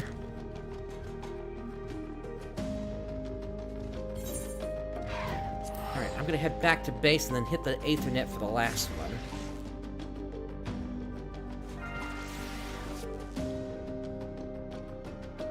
What's coming up here?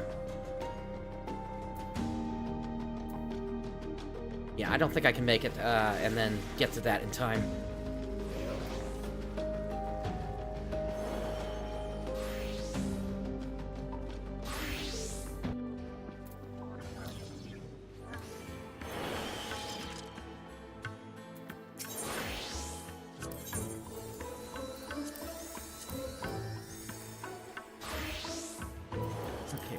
Orchestrium roll.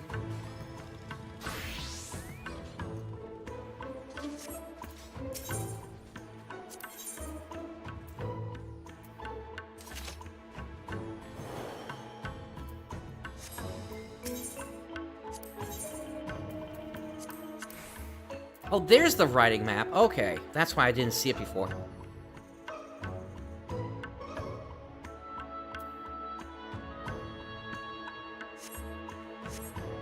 Okay.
Since I don't see it in the shop, I'm assuming the shark mount is a rare drop.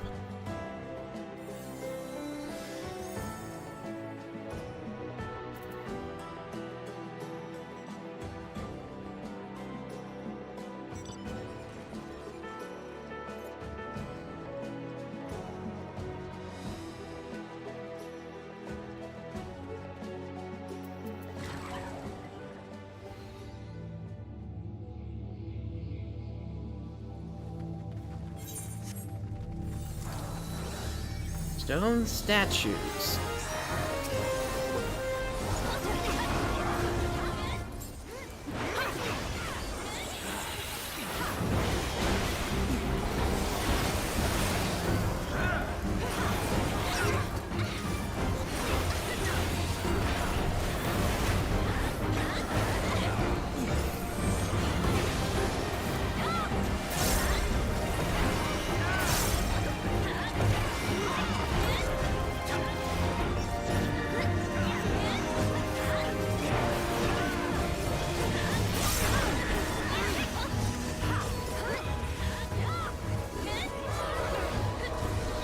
Oh, it's one of these. Oh.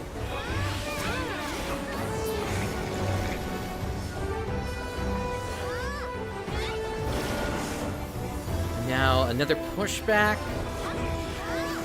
And then we need to get in.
There we go, that's better.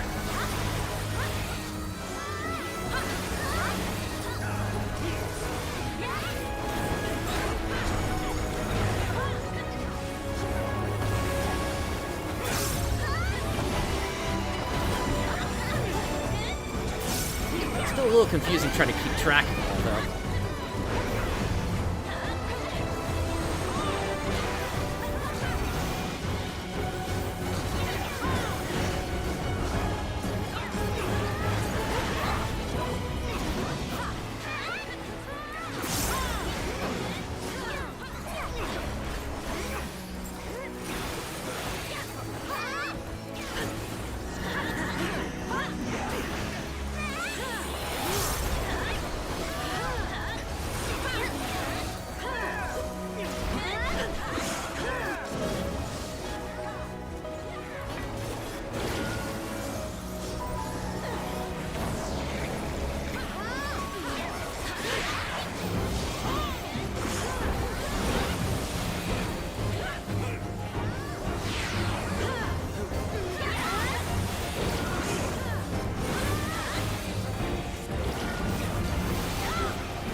like everybody's trying to get this down before the next clock starts.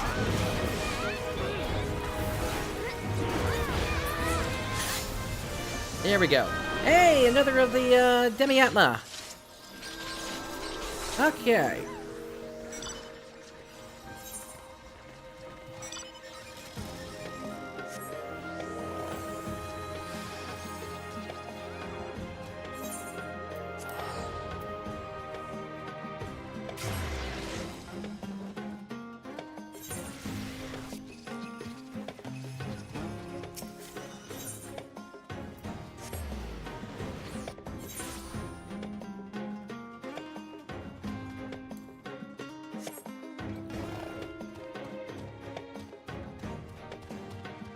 Alright, so for the other one I need to follow this ridge for a bit.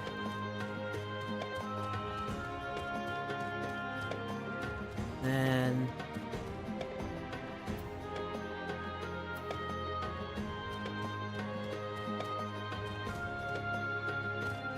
looks like it should be in here somewhere.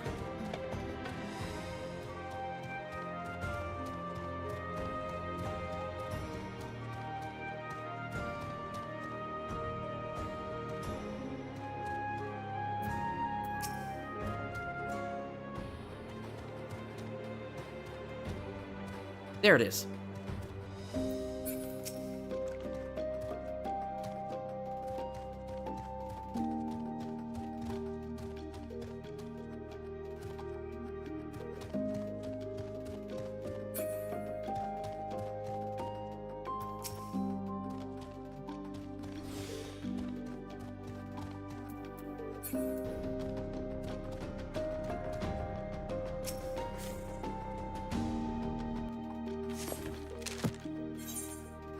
Alright, a new quest is available.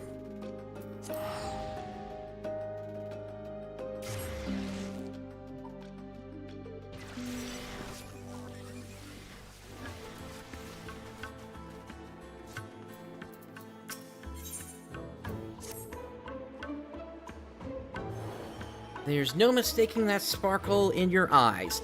You've seen an architectural marvel or three. Pray share your findings.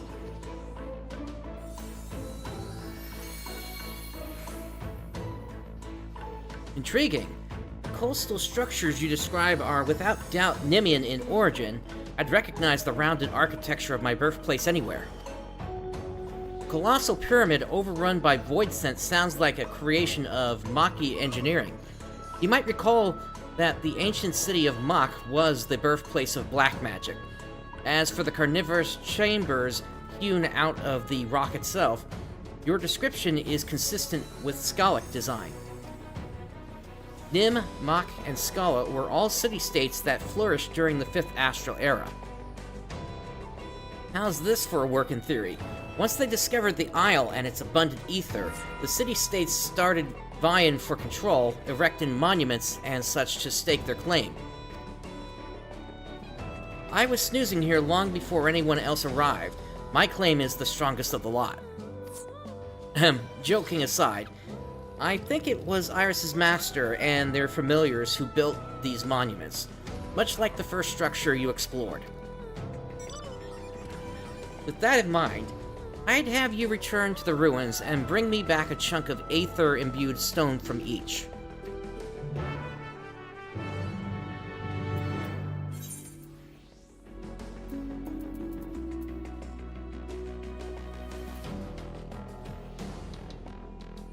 Okay, so then we're headed to each of the locations then.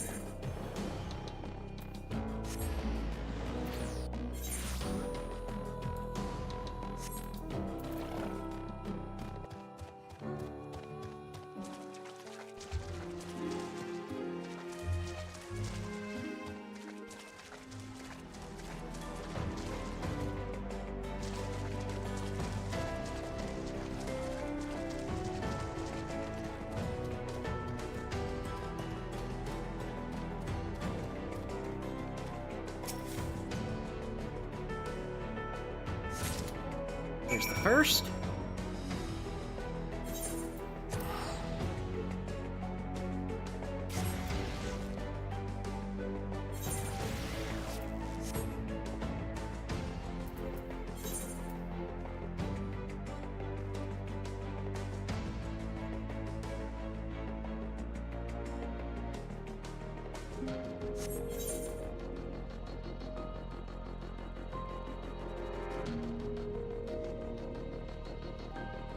I don't think I'm gonna make that one.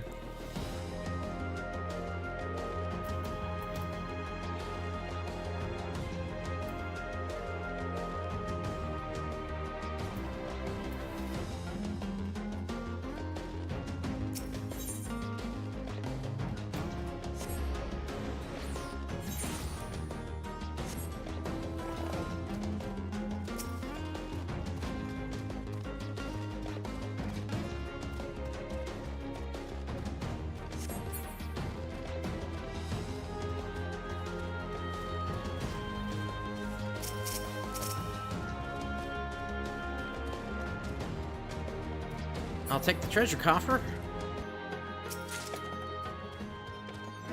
Southern Seas shoes.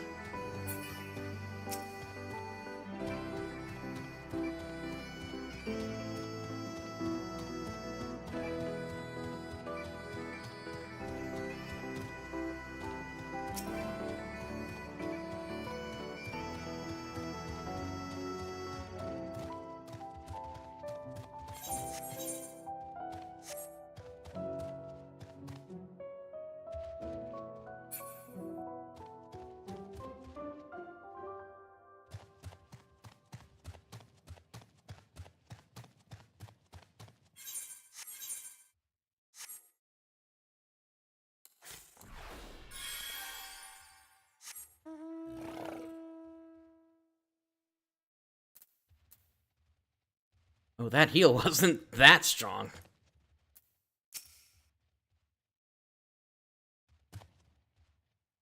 Alright, I gotta wait a moment here for this thing to turn.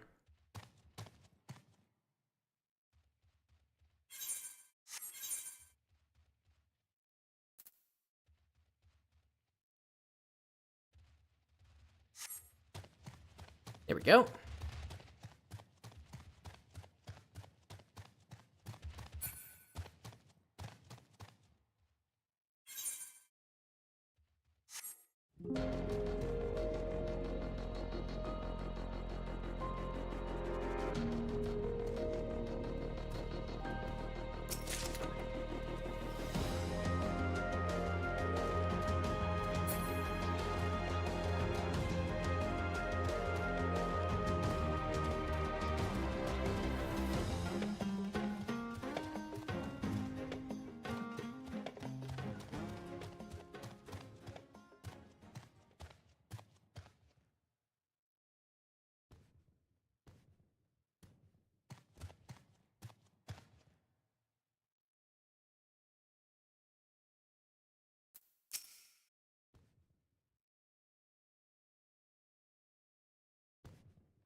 Okay, there's that one.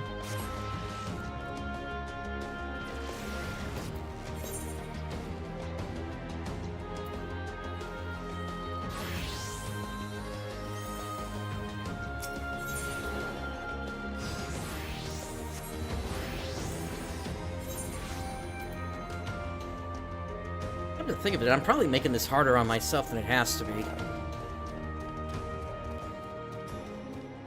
Because I could just use the ninja's hide ability, couldn't I?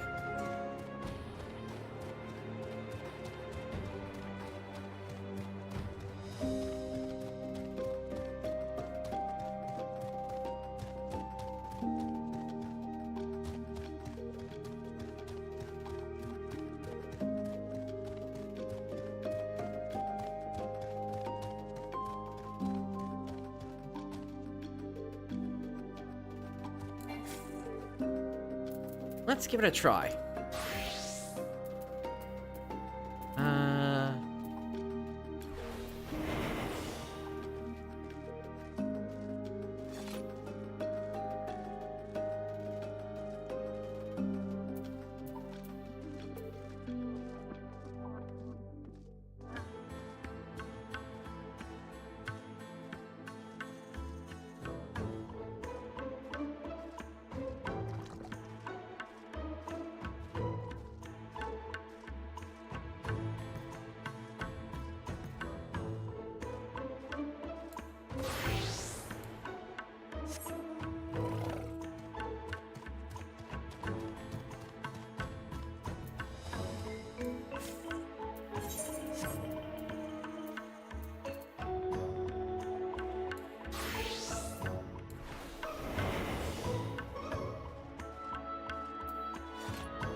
Alright, let's get out of here.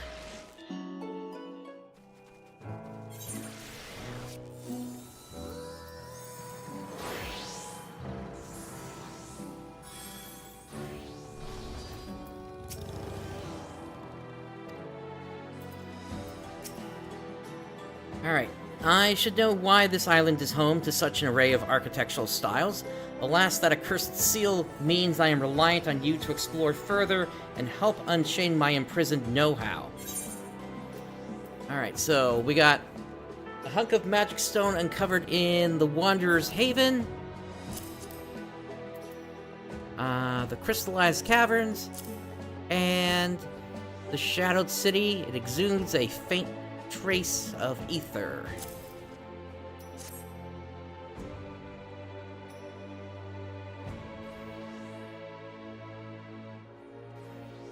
So reliable and efficient. Let me see these fine specimens you've collected.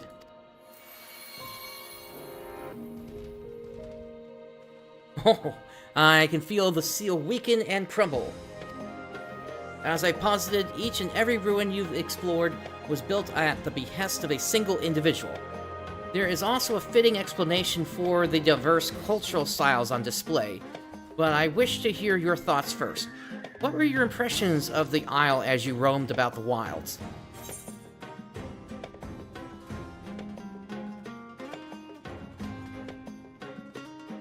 If nothing else, the experience has been educational.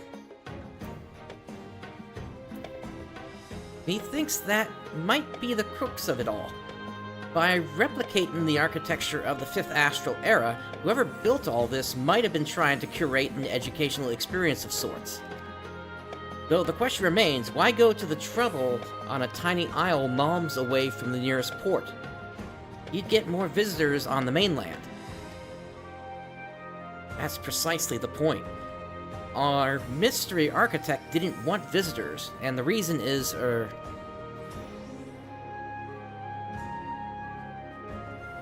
sealed away? For a self-proclaimed wise old man, you ain't half lacking in wisdom. Prince, I'm afraid I have need of your eyes, and seemingly endless appetite for exploration once again. Venture ever further and seek out hitherto unexplored ruins. Together we shall restore my font of knowledge to its gushing glory.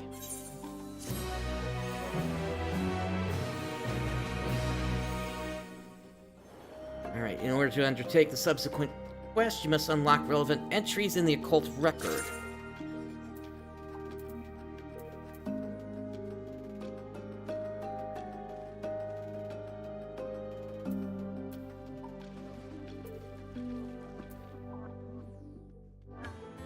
Let me see here.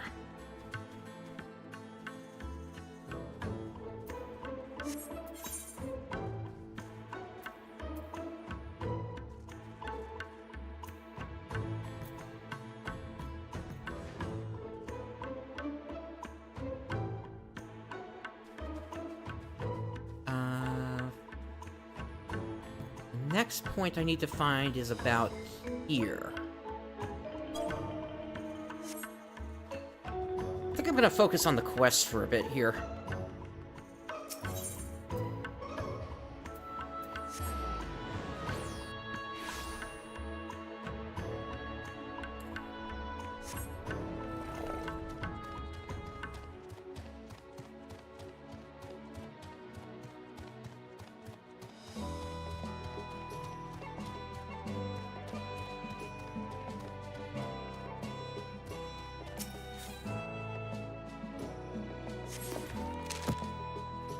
There we go. Record 19, The Abandoned Ascent.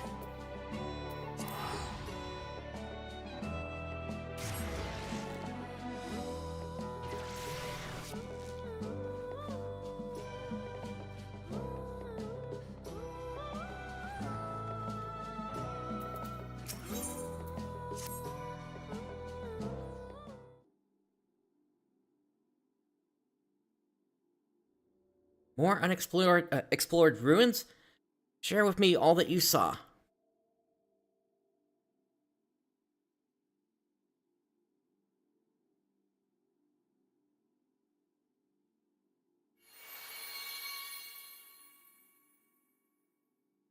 A towering edifice of interlocking stairways? Hearing your account is already chipping away at the seal. You, adventurer, have you stumbled across a place modeled on the city of Karnak?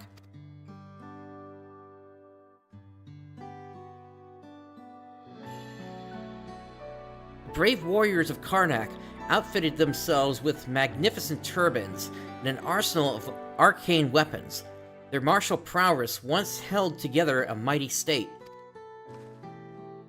I've never heard tell of this Karnak.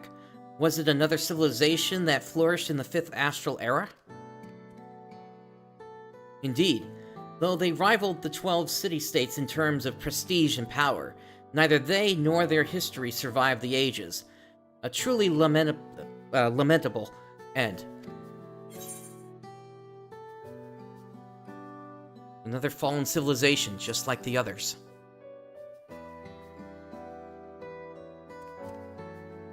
Just like Nim. I tell you, 'tis a bitter thing to have slept through the fall of one's homeland. Now might be an opportune moment for a question I've been afraid to ask. How did the nations of the 5th Astral Era meet their end? There was a calamity. The War of the Magi. As the name suggests, the city-states turned their magics against one another. The ensuing conflict claimed countless souls and wreaked havoc with the land's ethereal balance. It was a catastrophic flood that eventually swallowed the nations whole. Or Ascian influence, but you don't know about the Ascians. Brought low by the same arcane power that propelled them to such great heights. You'll be happy to know that in the Wanderer's Palace, there are more Nimians like yourself. Even before my slumber, there were those who decried the rampant misuse of magics. It pains me to hear their warnings went unheeded. It was likely the War of the Magi, or the following 6th Umbral calamity that spelled the end of Karnak. All that's left of their tragedy, all that's left of their legacy is right here on the Occult Crescent. Precisely. This island's architect. It was he who foresaw catastrophe and sought to preserve a facet of each nation with these empty monuments. He? Who in the seven hells is this architect? Alas, I am constrained once again by this importunate seal. If you were to locate a personal possession of his, or perhaps... Yes, that might do it. Why don't you try wrangling with a powerful void scent? When Maki mages called forth denizens of the void, they would sign a pact with their summon in blood.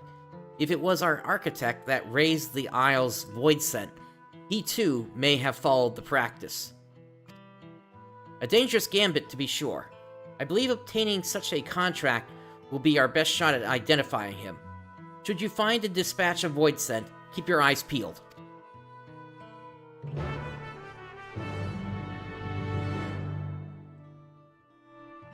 The void scent contract of which the archive speaks can be obtained from a specific critical encounter. Speak with the expedition advisor should you wish to learn how to participate in critical encounters. Okay.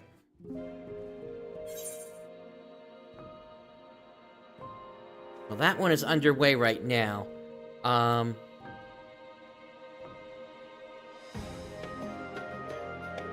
I figure this is something that's sort of random in terms of timing.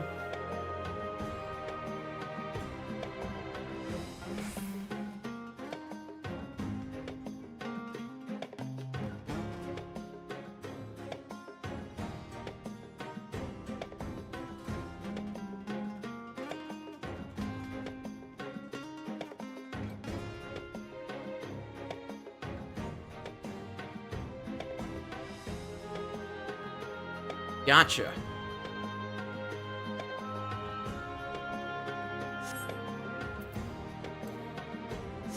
So where are these mobs?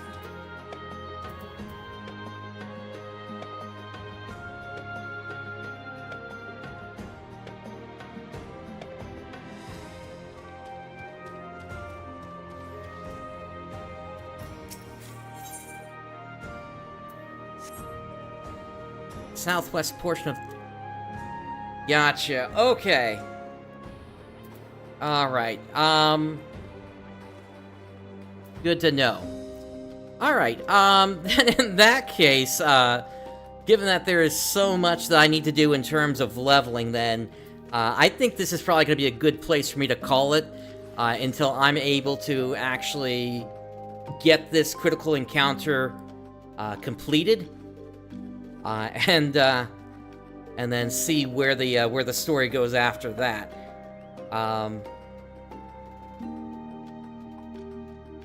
Yeah, definitely. No, that's at this point. Yeah, it's I'm effectively level locked here. So this is something that I'm just gonna have to take care of off stream to get myself to the point where I can actually get this done. So yeah, so that's gonna do it for me with this one. Still got this and some other 14 streams that I'm planning on doing. In about a week, we've also got Deltarune Chapters 3 and 4 coming out. And then eventually, I'm also going to start up Xenoblade. So, a lot of stuff coming in the near future, but at least for right now, I'll be working on this, and once I am able to get myself leveled up, then we'll be able to turn our attention to finishing up whatever the story is here. Maybe even get into the Forked Tower, which is the raid for the area. So, but again, that's all for down the road once I actually get leveled up. Yep, thank you for tuning in. And with all that said, yep, this is Prince Brightstar signing off. I'll catch you next time.